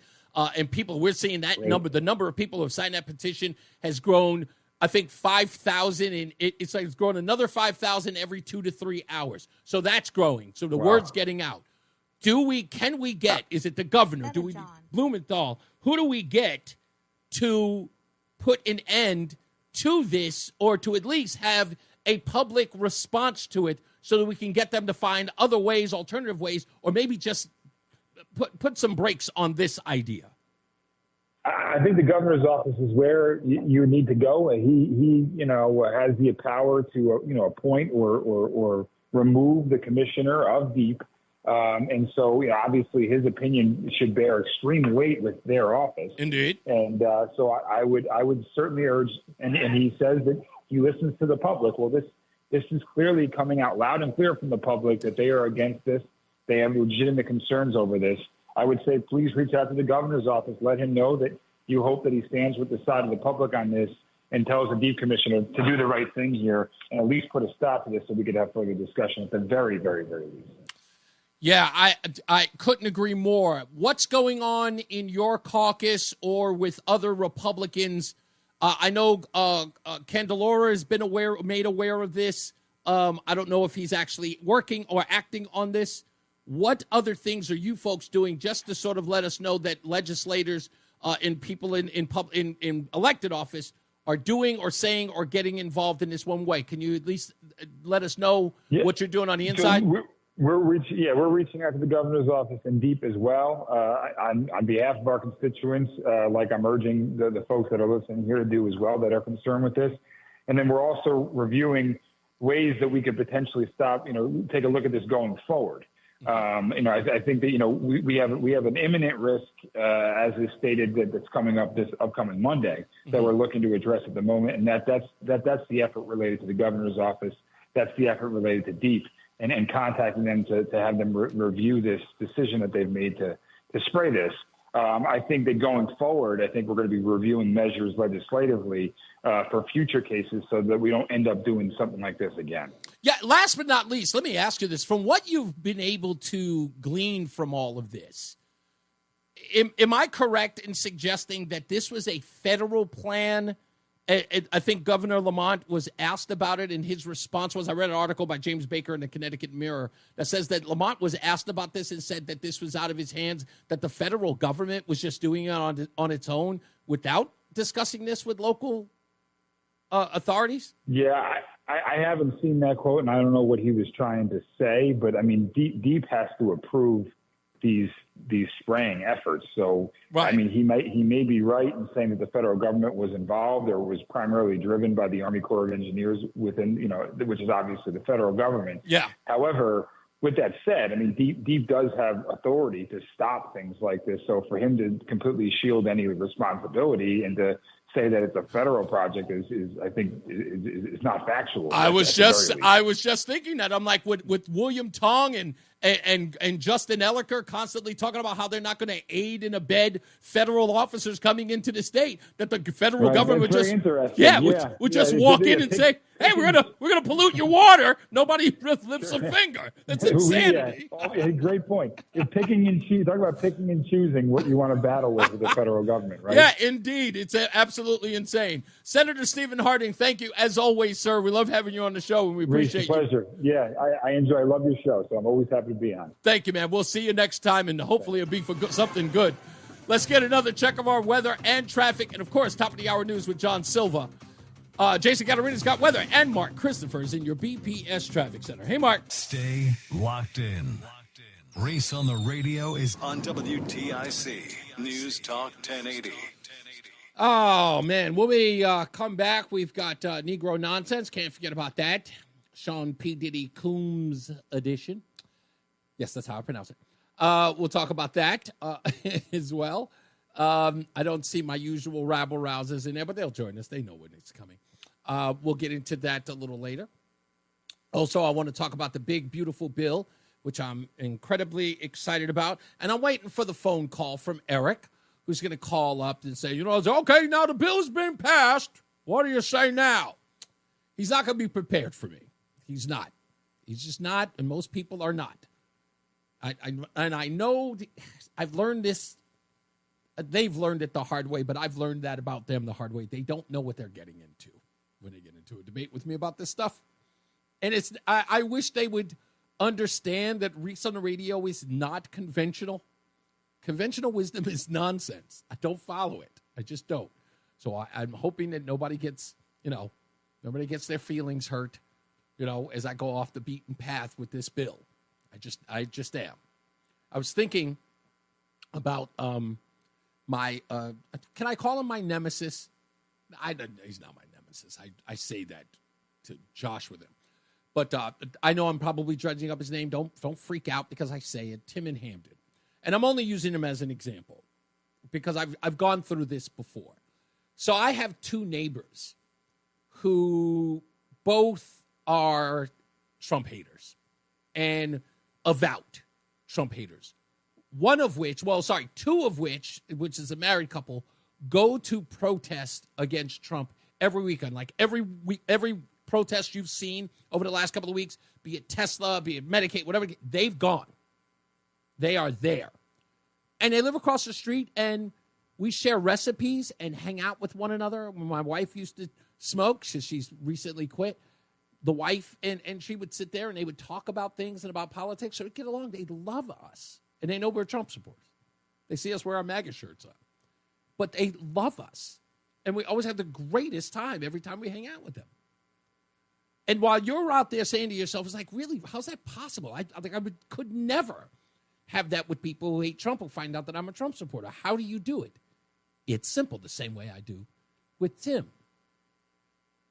I don't care that he doesn't like Trump.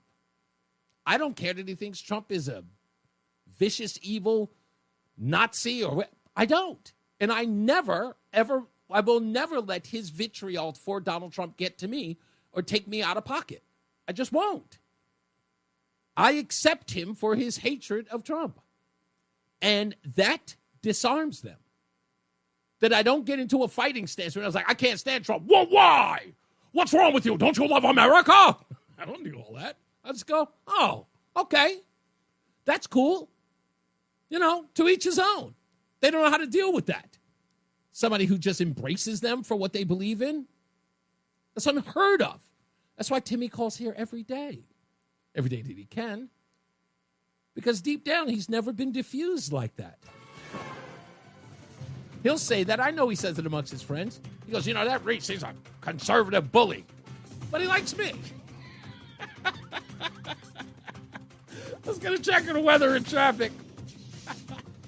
It's a doozy out there before the holiday. Jason Caterina's got weather. And Mark Christopher.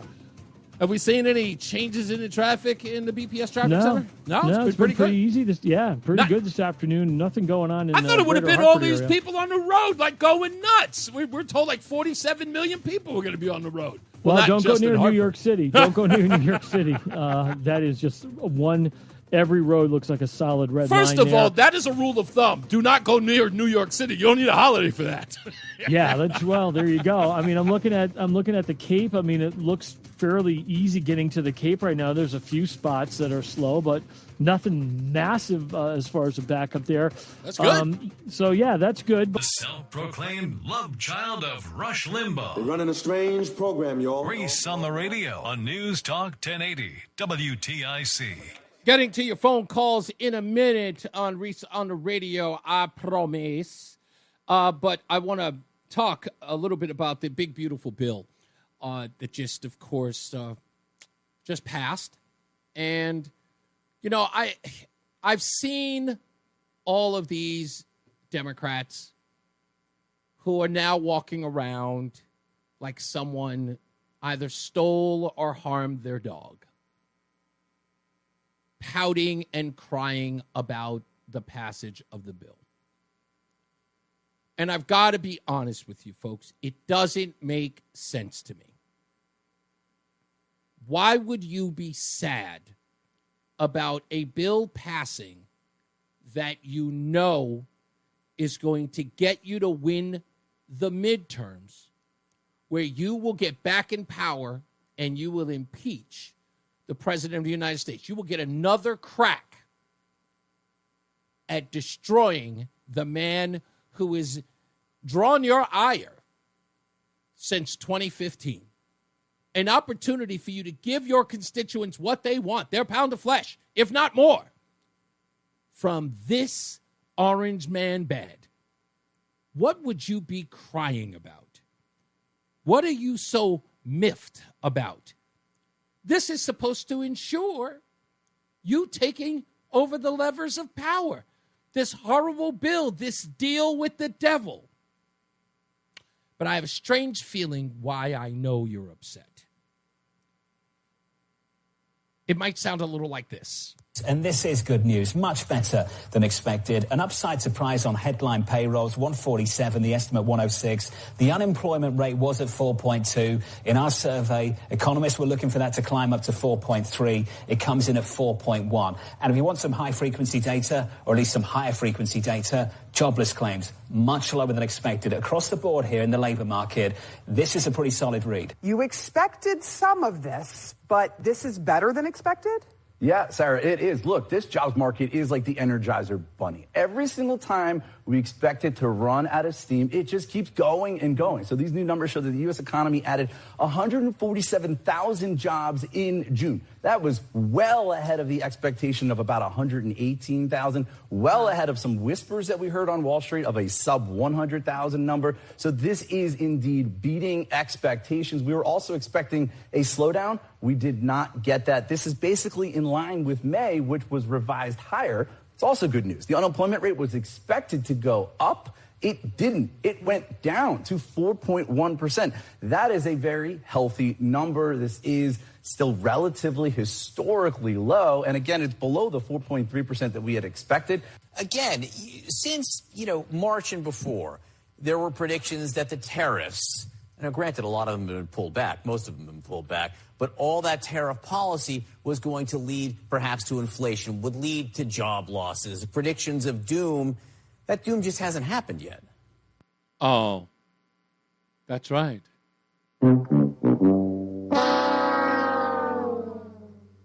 Folks, that's all you need to know.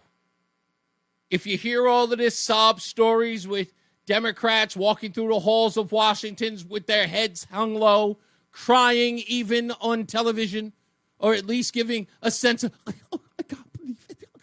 All of that stuff, that's why, because every one of their predictions are not expected to come true. Why would we trust them? Why would we trust them? They know the American people can't. Their approval rating is in the toilet. They know that. And if indeed what Donald Trump predicts actually happens, comes to fruition, which, by the way, that's what that montage was all about. The things that he said was going to happen, they happened. While they poo-pooed it, pushed back, and said, no, this economist says this. No, Jim Cramer said that. Bloomberg says this. CNBC says that.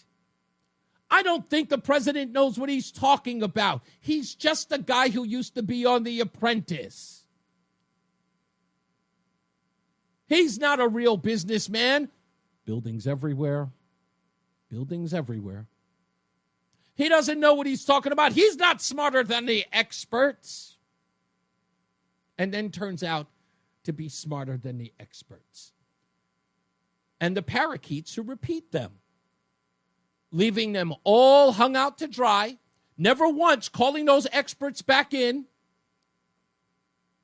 Those folks are never brought, hey, come on to my show. You ever see them on CNN? Hey, bozo, remember? You told me that this wasn't going to work. You sat right here, and we all believed you. And we said that out to the public, and Donald Trump beat you. What are you doing? You can't come back here. Never lose my number. No, you can't ever come back on here. You get something right, then we'll bring you back. They keep bringing back the losers. Jim Cramer is still on television. Somebody's got to explain that to me. Why is Jim Cramer back on television? What is he doing there? Still there. This guy told us that Sam Bankman-Fried was the next what? Wasn't he? What was he supposed to be? I can't remember anymore.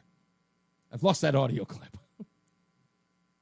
These people are allowed on television. Andrew Sorkin, what's he doing? What is he, 12? Shut up. I can't let you to run a piggy bank, much less financial reports.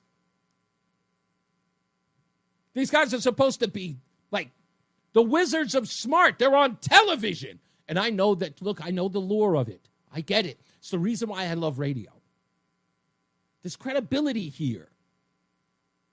The beauty of it is that that's why, because I get it wrong, you guys can pick up the phone and you can scream at me. Hey, you guys, you remember when the stock market was down and guys were calling up screaming about my 401k, Reese? Where are you now? Where are you now? Get on the phone and apologize. I haven't gotten a phone call from the people in months. Where are they? Who is the person? Who is always the person who tells you, chill. Take a beat. I'm the guy. I'll tell you a little secret, just so you understand this, okay? Do you know what my Achilles heel is? Do you want to know my kryptonite? Getting it wrong. I can't sleep at night. That's me. Getting it wrong. I lie awake at night if I get it wrong. The simplest of things. That stupid P. Diddy verdict really, really got me up in the middle of the night. I mean, I got part of it right, but I hate getting it wrong, which is why you'll never, ever see me come to this microphone. This thing right here. You'll never hear me come into this microphone telling you something out of sorts. Those bozos will never fire Andrew Sorkin. Those dorks will never get rid of Jim Cramer. No matter how much they get it wrong, no matter how much their ratings plummet. That's why I can't do it. Those guys are on sinking ships every day. CNN, MSNBC, NBC, CBS. No one watches CBS. What are they crying about that their standards are being met, are made to actually be held to account? that they have to pay millions of dollars to the president for actual election interfering. They're over there crying. No one watches them. They're a third-rate network. Third-rate. They haven't been relevant since Cronkite. Dan Rather put the fork in them. One man, Dan Rather. Why? Because he let his politics get in the middle of journalism. He was so desperate to destroy George W. Bush, that network hasn't been the same since. And that was back in 2004. They have spent over 20 years destroying a network. And he got the nerve to cry because somebody finally held him to account. I don't want to be the biggest thing since sliced bread. I don't want to be the guru of nothing. But I just want you to know that when I take this job seriously, I take it seriously. And I'm watching these people like Chris Murphy getting all, Ivy League mad. Oh, I'm just so frustrated. Oh, I'm just so angry. We know what it's about. He ran around the country. He's going to Wichita, Kansas, for crying out loud. He's going around the country trying to stop the president of the United States, and he's polling at 1%. Of course he's angry. And the worst part about Chris Murphy, the reason why he's angry is because everything that comes out of his mouth is a lie. Everything that he says is self-serving. Everything. There isn't an honest and integral part of his body. Everything he does is about him. If he gave a damn about the people that he's so-called working for, he'd be doing it in Connecticut, folks. He is nowhere near as popular as he thinks he is. But he will literally pull his underwear to the side so that he can be on television. Yes, he is a media tramp. He doesn't care about you. He doesn't care about this state. He cares about his credibility. He cares about his own, status in the world.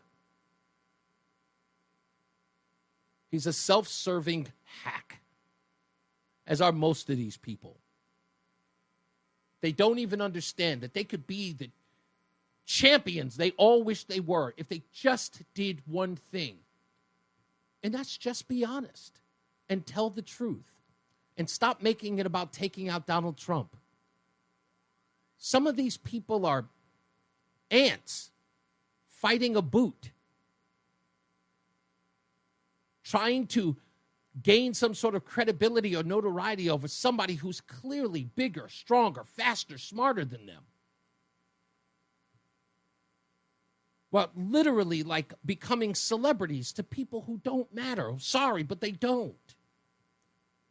And that's the elite inside those newsrooms. Look, get it together. If it's not going to work, don't let it work and then pounce. But you lost again. Take the L. Come back next time. Get on the court, work harder so you can win. But right now, it's like the Generals versus Harlem Globetrotters. It's a clown show. Everybody else on the Republican side are wearing Jordans, and you're wearing Chuck Taylors. And you've got fallen arches. This is not your game. You're getting beat. And you got beat big time. And if all of this comes true, and it's the bottom line, folks, I tell you this right now. That tax on tips thing, that's real. Tax on overtime, that's real. People are going to see the results of that. If they don't, pounce. But if they see it, it's over. What are you going to offer them? Have you thought about it? Because the big, beautiful bill, Donald Trump could put his feet up right now. He could put his feet up on an ottoman in the East Wing and chill. He could coast for 3 years. If the results of this bill actually come to fruition, and people actually start seeing the change in their pockets and in their pocketbooks, you can forget about it. He's coasting. You'll be scrambling because you got to offer up something better. You better hope the results are not as good as he expects them to be. You better hope that this is that one. Because if it's not, hell, you may go the way of the Whigs. It's quite likely. And let's admit, folks, we're here for that. Aren't we? Aren't we here for that? Isn't it what we're here for? Are you not entertained? Let's get a check of the weather and traffic. Plus, we got news at the top of the hour with John Silver. Jason Caterina's got weather. Mark Christmas in the BPS Traffic Center. Hey, Mark. All right, Reese, thank you very much. It's a stupid thing that I do. It's Reese on the radio on NewsTalk 1080 WTIC. We'll get to your phone calls, I promise, coming up in the next break. But I think you guys know exactly what time it is. Negro nonsense. How dare you? Negro nonsense. How dare you? Negro nonsense. How dare you? Negro nonsense for today, Thursday, July 3rd, is probably the most despicable thing I've ever seen in my life, and that is people outside of the P. Diddy trial at the courthouse dousing themselves with baby oil. Of course, you all know that when the feds raided his home, when they arrested him, they seized thousands of bottles of baby oil. You might also remember there was a story that says that his lawyer suggested that he purchased it from the Costco nearby, forcing Costco to respond by saying, we don't sell baby oil. They had to separate themselves as far as they could from P. Diddy. But yes, there are people who are outside reveling about P. Diddy's acquittal on 3 of the harsh or the harder charges and celebrating the fact that he was only charged or found guilty of interstate prostitution. To show you how pathetic people are is that this guy was caught on film kicking and slamming and beating up his girlfriend. The fact that anybody was outside celebrating this man's victory in any way shows you exactly how much nonsense is going on in that community. They should be ashamed of themselves. But I'm the seller. Whew. Let's get to weather and traffic with Jason Caterina and Mark Christopher in the BPS Traffic Center. Hey, Mark. Reese on the radio is getting ready to drop some knowledge on WTIC News Talk 1080. Robert. I think I need another chair. I got to get one of these little high-end chairs. The darn thing just slowly creeps down because I've had it for so many years, and it just eventually it just keeps creeping down. It's very weird. It's driving me up the wall. Let's get to the phones, as I promised, 860-522-WTIC. Let's go to Tom. How are you, sir? Hey, I'm well, thanks. What's up? Reese, that's the story about that guy winning that $177 million. Oh, man, that hurt. It does. Really, how does it not? Me. This guy has got a 35-year rap sheet. He celebrates by, of course, winning the $163 million. He celebrates by going to Palm Beach, but doesn't inform his probation officer, gets locked up again, but he's still getting the money. He's still getting the money. Yeah. What are you going to do? Yeah. Hey, I'm old enough. First time I voted presidential was Reagan's first term. Oh, wow. Okay. I can remember. I'm 65. I turned 20 that summer, and I voted in the fall. Mm-hmm. So I can remember, like a year later, the stories about senior citizens having to eat dog food. Yep. And I remember saying to myself, wait a minute, I've been in a grocery store. A can of dog food was like 79 cents. a can of beef stew was like 59, and chicken legs were like 39 cents a pound. It made no sense to me. Exactly. And now it's going to come out again. Oh, every time I hear children are going to starve, all that means is conservatives are doing something good. That's all that means, because they just got to project. And sure enough, next year they're going to be saying about how, with Reagan, the trickle-down economy. Yeah. They couldn't admit that the tax revenues were so high, so all they had to say is, it doesn't trickle down. The poor people aren't getting any money, only the wealthy. It's such BS. You're 100% right, Tom. Thank you, sir. I appreciate you. On Tom's note about the trickle-down the trickle-down effect, for those of you who do not know, and I know there's a lot of people right now saying to themselves, but Reagan never said that. No, he did not. It was Will Rogers who said that. It was attributed. He wrote it in an article. And it was a satirical article at that, where he used it. And then it was attributed to Ronald Reagan's plans, that what he was doing by giving tax breaks was associated with trickle-down economics. It was not a part of any Reagan economic plan. That was always the case. And I always say this, even though they're not really related, but I remember this era, because you'll remember it too. A guy by the name of Dan Patrick, who used to work at MRC TV, Media Research Center. He was doing man on the street interviews. And he did this one interview where he was asking everybody in D.C., which politician or comedian said, I can see Russia from my house? Was it Sarah Palin or was it Tina Fey from Saturday Night Live? And at least 10, 15 people he interviewed all said it was Sarah Palin. While one or two guys who were conservative in Washington, D.C. knew, no, that was Tina Fey. She said it on Saturday Night Live. They knew it. So trickle-down economics was always attributed to Ronald Reagan, but it was Will Rogers who said it. And anyone who tells you otherwise clearly doesn't know what they're talking about. Let's go to John in Meriden. Hello, John. John? It's so loud over here. Because you're right. Okay, that sounds like that's domestic. That's okay. We'll get to Steve in Waterbury. How are you, Steve? I'm doing good. Thank God for Star Wars under Reagan. We got so much technology out of that. You sure did. But, yeah. Now, Logan and Defina had a great line about Grandpa's diet of dog food got him lifting his leg. I don't know if you ever heard that song.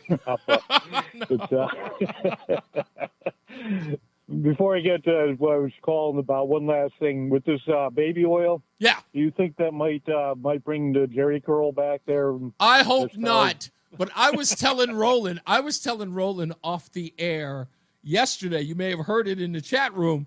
I was telling Roland, I said, if I were P. Diddy, if he gets out on bail, the first thing I do is while I'm on house confinement until I'm sentencing, I put out a song called Baby Oil. Do it real quick. Just put out a song called Baby Oil. Maybe the spokesman. Yeah, exactly. Or do a commercial for Baby Oil and see if it tracks. You know what I mean? He can have a different career. Absolutely. But the reason I'm calling, you're talking about being good to your callers and stuff. I mean, we could disagree. I'm wrong at times. One thing I was very right about, I actually got hung up on John Rowland, who I actually knew. He didn't know I knew him, but I've met him many times and have mutual friends. What did he hang up on you for? I pretty much broke the story about the veterans hospital there and all that things that was going wrong. The and abuse. How they kept delaying stuff and whatnot. Right. Yeah. He just really didn't believe it and actually had a family member, I think his son had worked for him, and just thought it was totally outrageous. And it was actually the last time I talked to him, not because I was mad at him, it was just a little before he ran into the issue again. Yeah. But, I'd take a look at how Rush Limbaugh handles their callers. I also do Alan Combs. I had lunch with him for a business lunch one time, but I used to call him. We didn't agree, but we were always cordial. But I do have a question with you about Tim. Yeah, sure. He just kind of tried to push buttons or whatever. But did he call? He's part of the Green Party. Actually, he ran for it. Did he mention anything about this whole herbicide that they want to spray? No, I in think fact, he'd be up in arms. I thought he would too. He and I talked about another issue that was supposed to be happening. There was a rumor that there was a homeless encampment outside of some woman's home. I asked him to go check up on that. He actually did. He actually went and checked up on it. But I haven't heard from him since. But I will ask him about what his take on the herbicide is. I can contact him on Facebook because you're right. He hasn't called about it. And that, again, a nonpartisan issue that I'm sure he's just as focused on as the rest of us. I would imagine maybe even more so because, again, the Green Party is that's very environmental with the environment. Exactly. Exactly. And again, you're not picking on the person or anything like that. Just out of curiosity. And by the way, if you're wrong, and I've been wrong in many cases. I try to when I am wrong, I try to mention, hey, by the way, I've researched this. I thought this to be true. Yeah. And fairly, I mean, you mentioned like cocaine with Richard Pryor, and yes, I was kind of thinking, any chemical like that probably would push because long before, Parkinson's been around for a long time. Steve, let's take this into consideration before I let you go. Remember, I did that story the next day afterwards that says that the pesticides next to a golf course. There's a study now that says came from study finds that says that there's a higher propensity of Parkinson's disease where people who live near golf courses. So, and as White Mike, clearly stated and rightly so, he says, I don't think anybody knows there are so many things that have been caused or been attributed to Parkinson's disease. So, I don't think there isn't any wrong answer or right answer in that field. So, we all end up learning. Thank you, buddy. I appreciate you. One last thing, if I can. Real quick. Yep. Okay. I used to have a elder gentleman that was Muslim, and he used to joke with me, and he said, am I a cracker? And I used to tell him, yes, I'm a wisecracker. Goodbye. Let's go to Mike in Plainville real quick. What's up? You know what? It's a great time to quit smoking. It's so darn hot. Who wants to light up a cigarette now? It's been over almost 4.5 years for me. And I have no idea how I do it. Your wife just quit? She just quit recently. It's been a couple of weeks. I try not to mention it because she gets very... my wife is... I remember the story of Peter Jennings. Peter Jennings had quit for a long time, formerly of ABC News, of course, just passed away. Yeah. But I remember when he told the story about how his cancer came. And he said that he had quit smoking for a long time, and then the events of September 11th got him smoking again. And then, of course, he got lung cancer. And my wife is very much like that in the sense of sort of a stress. I don't want to say stress. That's a lazy word to use.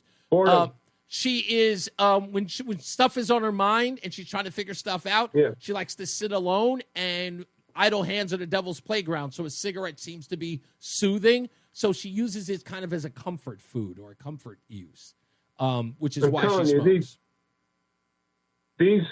These local TV stations are just they don't contribute anything to anyone. Yeah, listen. It's all these little insignificant stories. I thought that they don't tell you. They just don't tell you anything. I thought that at least they would address the Diquot thing and let everybody know what they were talking about. The fact that they ignored it shows exactly how inept they are. They showed their hands. And you know what? I should have known what was going to happen after what was I going to say? Oh, after Mark in West Hartford called them up, and their response to it was, "We know about it." I knew it was going to go south. They're just as arrogant as state government from the top down, from the governor down. If we had a governor with some stones, we might get a few things done. Yeah. If we had a governor that would stand up and look into this, see what the hazards are to this chemical. No, you haven't heard anything from this guy. No, you're not going to. Yep, we'll see. He's a know-nothing. Thank you, Mike. Let's go. Chip in Coventry's back. How are you, Chip? Reese, I'm doing as good as you sound, which is amazing, number one. Thank you, my friend. I love listening to you. I can't wait till we're going to meet someday, seriously. Oh, yeah, without a doubt. Quickly, I'm sitting here smoking a Newport, and I'm listening to the last caller. I swear to God, I'm not even joking, but I did quit cold turkey for 22 years. Really? January 1st, 1987. I swear to on my mother's grave. January 1st of 87, because my now ex-wife, then girlfriend, said she was pregnant with our now 37-year-old daughter. I just quit. And I relit my birthday, June 21st of 09. That's the short version. And I'm trying, and I go to my doctor, Doc, Dr. Vinny Moonbots. How about the patch? That didn't work. Those pills, Chantix, no. So I'm still trying. But, and real quickly, my favorite diva, Donna Summers, she died of lung cancer and was not a smoker. Yeah. I don't get it. Is that wild? Anyway. I do know that story. Yeah, that's the way it goes, Chip. I appreciate you though, buddy. I'm going to get out of here in a second because I got to get to another break. Okay. Okay, Diddy is guilty. Without a doubt. Yeah, that patch. I did both of these things. I tried the patch first, which again, I knew I had to quit cold turkey. I wasn't going to use some sort of sub of nicotine, but I tried the patch first, and I did the stupid thing of getting a patch from somebody who had nicotine patches, not knowing the dosage. She said, "Hey, I've got nicotine patches. Try this." So I put it on. I don't even know what the dosage was, but all I know, it may have been like 1 billion milligrams. I don't know. It was a lot. It was heavy. Well, I put that darn thing on. I couldn't sleep that night. I was itching. You thought I was like detoxing from heroin. I was shaking. I was scratching. It was weird. I was like, and I had to take that thing off. I don't think I had it on for an hour and a half. By the way, I'm very susceptible to drugs. And so, I mean, if you made a drug that made me hop up and down for an hour and a half, I would hop up and down for 2. That's how susceptible I am to drugs. So I tried that. And then when that didn't work, I stopped at the store and I bought nicotine gum. And it was awful. Awful. I describe it as it was like eating a train wreck or a car accident. And to what Carl responded by saying, "Then why are you still chewing it?" And I said, "Just like you would in a car accident, I'm rubbernecking." I continue to chew it just to see how it all ends. That's the reason why I chewed it. I couldn't stop chewing it. It was disgusting, but I couldn't stop it. And that's why I call it the gum that tastes like a car wreck, because you can't stop. I couldn't stop. I was just like, he was like, "If it's disgusting, spit it out." I went, "No, I really want to see how this ends." I couldn't help it. So I just kept chewing it until I was done. Then I realized I couldn't chew that anymore. I couldn't keep up. But either buying cigarettes or buying nicotine gum, it was the same price. It's the same cost. So I just quit cold turkey. It's been 4 years. And I'm finally no longer have the hankering. I'm perfect. Can't be happier. Couldn't be happier that I don't smoke. I never thought that would happen. I smoked for over 30 years. Let's get another check of our weather and traffic. And, of course, the bottom of the hour news. Mark Christopher's in the BPS Traffic Center. Have you ever had nicotine gum or anything like that? I know you never needed it. Never had it? No. I was just never saying. Smoked. Never had any desire to smoke anything, period. Not even as a teen, huh? No. Wow. No. I that was how they got me, sir. I thought it was cool. Wow. That's how they got me. Blame it in my case. Blame it on the alcohol, but never had the desire to smoke anything. Period. So that's good. Thank God. Yeah, thank God. I'm thankful that I never started, because both of my parents smoked. Wow. So I'm lucky that I didn't pick it up. Hey, the Odyssey app lets you jump back to the moments you missed from WTIC News Talk 1080. Download the free Odyssey app, search WTIC News Talk 1080, and tap earlier today to get started. Now, folks, please remember, you can always go to the Odyssey app to download that, and you can get Reese on the radio whenever you want. And, of course, every other show here on WTIC. You have Brian Shackman. And you've got what's his name? Brian Kilmeade. Yeah, he's on here too.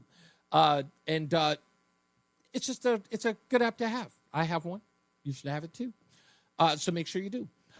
We got to get some other stuff that I need to get to that I didn't get to yesterday. Yesterday I was talking about how you can't, reheat some things. Like once you cook it the first time, you can't reheat it.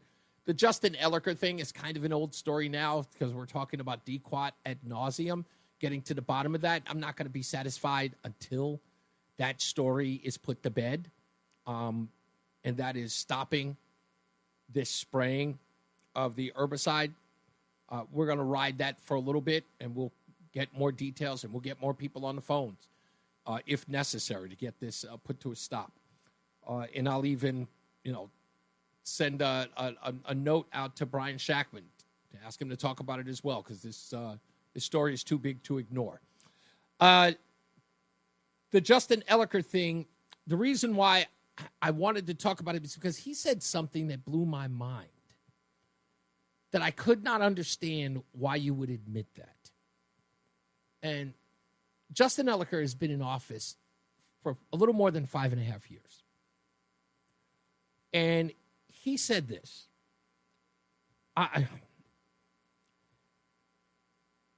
That Connecticut is one of the most inequitable places for education in the country. He said that.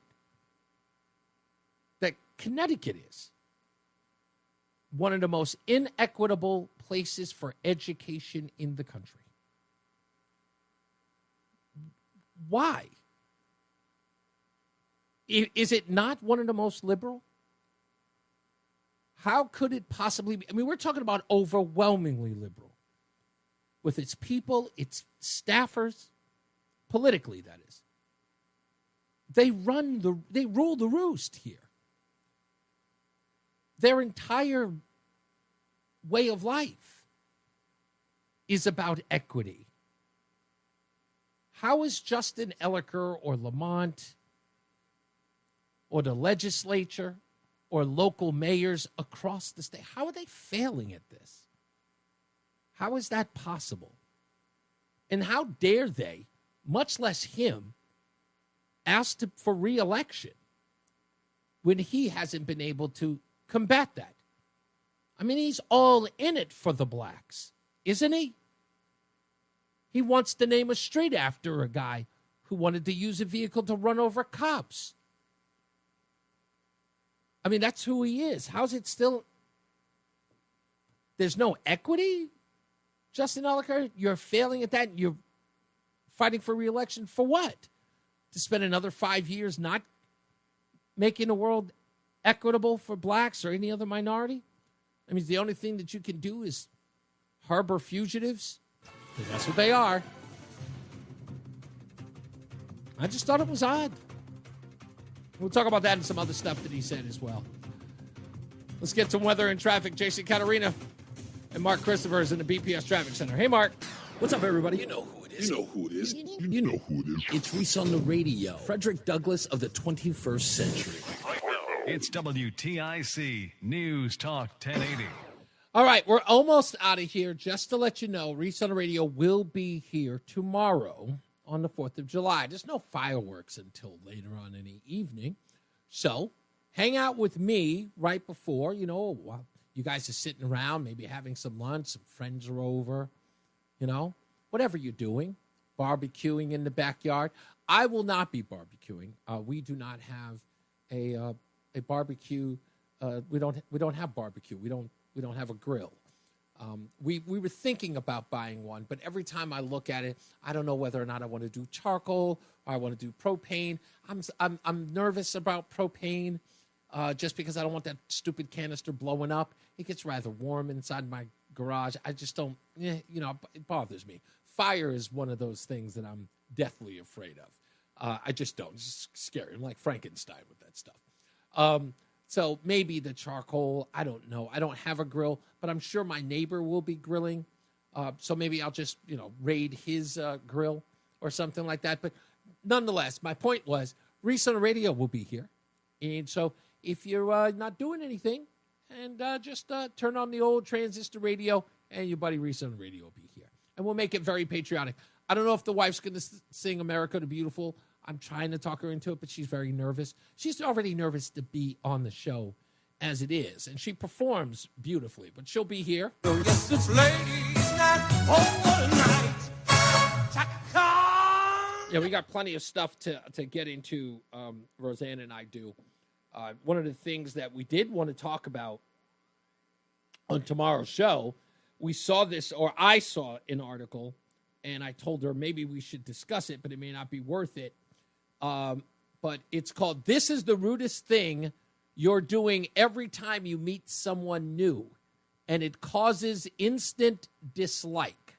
Again, this is the rudest thing you're doing every time you meet someone new, and it causes instant dislike. And when I read it to her, she disagreed. I disagree with the article. She agreed with it, with the thing it is that you're doing when you meet somebody new. So I guess we'll talk about that a little bit. And, of course, all the news and all the views as well. So tune in for that if you're looking for a place to hang out, or if you just like the show and you want to hang out and chill with us, you can. Also, the change.org petition to stop the poisoning with Diquot. It's called "Stop the Chemical Poisoning of Connecticut's Waterways." Again, stop the chemical poisoning of Connecticut's waterways. That is the petition that Chris Webby has begun on change.org. So if you want to sign in right now, according, Eric just sent this to me, it has now reached 14,576 verified signatures. If you'd like to be one of those people, those signatories, please get on that right now at change.org. Stop the chemical poisoning of Connecticut waterways. And of course, the important part of this is to get it in the hands of people who can put it to a stop. And hopefully, members of the legislature, not just Republicans, can put a halt on this thing. You know, I would tell guys, if you really want to get Democrats involved, tell them Donald Trump is doing it. And they'll jump on it, you know, in a heartbeat. They'll throw themselves on it. Donald Trump said it's okay. Oh, I'm outraged. I don't even know what the problem is. If Donald Trump is doing it, I'm mad. That's whatever you got to do. Sometimes you just got to do what you got to do. You got to use the weakness. You know, tell him Donald Trump is poisoning the waterways. You know what? Here's a good one. You can say Donald Trump is so angry he lost the presidential election in Connecticut that Kamala Harris that he wants to punish the state, and they will start screaming. Now, I'm clearly joking, okay? I don't want anybody flipping out. This is important. But you get my meaning. Get your friends and neighbors and tell them about Diquot. And again, you don't have to sell it. This is not something you need to sell. You go, listen, look it up yourself. Okay? Just go look it up yourself. Go read what Snopes wrote about it. They really like Snopes. To go find out what people say. Tell them to go look up the Cornell University study. Okay? And sure enough, they will say, whoa, this isn't good, and they'll respond. That's all you need to know. Jim says he heard Ferris will be driving the boat. I hope not. And from what we know, as I said earlier, if you're just joining us, White Mike called up and said that there are boats that they use in Florida to take care of this. He said you can't buy the boats, but we found out that you can, and it's an aquatic weed harvester. That's a picture of it right now. It's on my website. If you can see it, you can go there later to go look at it. It's about $100,000 to buy. The state can buy one. I'm sure they have the coffers to do it. And they can handle themselves. Buy two. They're concerned about this being widespread by August. Well, there you go. You have an immediate remedy. And you don't have to spray one chemical. Not one drop. You get on that, and that's it. Beauty part of it is, you know what? And here's even a better part. Try this on for size. You buy them, Connecticut. You buy 5 of them, right? What the hell, right? What is it, 500,000? You buy them. You clean up, right? You clean up the waterways. You hire guys to do it. This employs them. And then, think about it. So that Massachusetts, maybe even New York, the Long Island Sound, whomever has this problem, they don't have to go to the nuclear option. They rent out the boats. Huh? You farm out the work to your neighbors. You get those guys all over cleaning it up. That's all. If they don't want it, if it's not in their budget to buy the boats, fine. You make them pay for it. In essence, another state, another municipality pays for what you paid for. It's that simple. Year after year, the boats can be used, Boris. Exactly my point. Could always, and you'll never have to worry about it again. Keep the maintenance up on the boats. You know? That's it. Every spring, cleaning up more marsh, and it's done. And again, like I said, farm them out to other states. You know, put them on a truck, get them down there. Connecticut to the rescue. Charge them whatever it costs. And again, it pays for itself. It pays for the maintenance. Hey, I mean, if you're a business and you've got the revenue, why not? Jim Pinto just posted a website. Perhaps I should go to it. I don't know what the website is. It says cdseaweed.com. Let me see if I can go to it. I've never heard of them. But he said it's called, there it is, cdseaweed.com. Let's go find out what kind of website it is. It probably has the boats on it, like I found already. That's probably what it is. Ugh. Of course I screwed up. I pressed paste instead of copy. There's my problem. Let me see if I can see what this is. A little often. Oh, okay. There's it. C&D Underwater Maintenance. Ah, it looks as a company. Look at that. Where are they located? Specializing in aquatic weed removal. Can you believe it? They have a diving division. They've got everything. There you go. It's simple and plain. So apparently they know what they're doing. But like I said, Connecticut could just buy their own. So, you know. What's there? Oh, get out of here. They're in Sandy Hook. There you go. There you go. What else do you need to know, folks? They are actually in Sandy Hook. And you can call them up. 844-WEED-OUT. I would like to say that about the marijuana stores. Weed out. Indeed. You know what? What the hell? I'm going to call them. I'm going to get them on the show tomorrow. That's right. And an opportunity to support your local business. Boris, brilliant. Again, look, this is the reason why I love you guys. That's why I love you guys. I'm going to call them immediately after the show. Carl or Jeff. I'm going to get them on the line. Eco Harvester, aquatic excavation, diver-assisted suction harvesting. This is ridiculous that we actually have, that we're having this discussion about Diquot. It's insane. They're all pronouncing it Diquot, by the way. You notice that? It doesn't even make sense. You know, it's not a long I if it's followed by a consonant and then a vowel, even if it's UO. It's not die, it's D.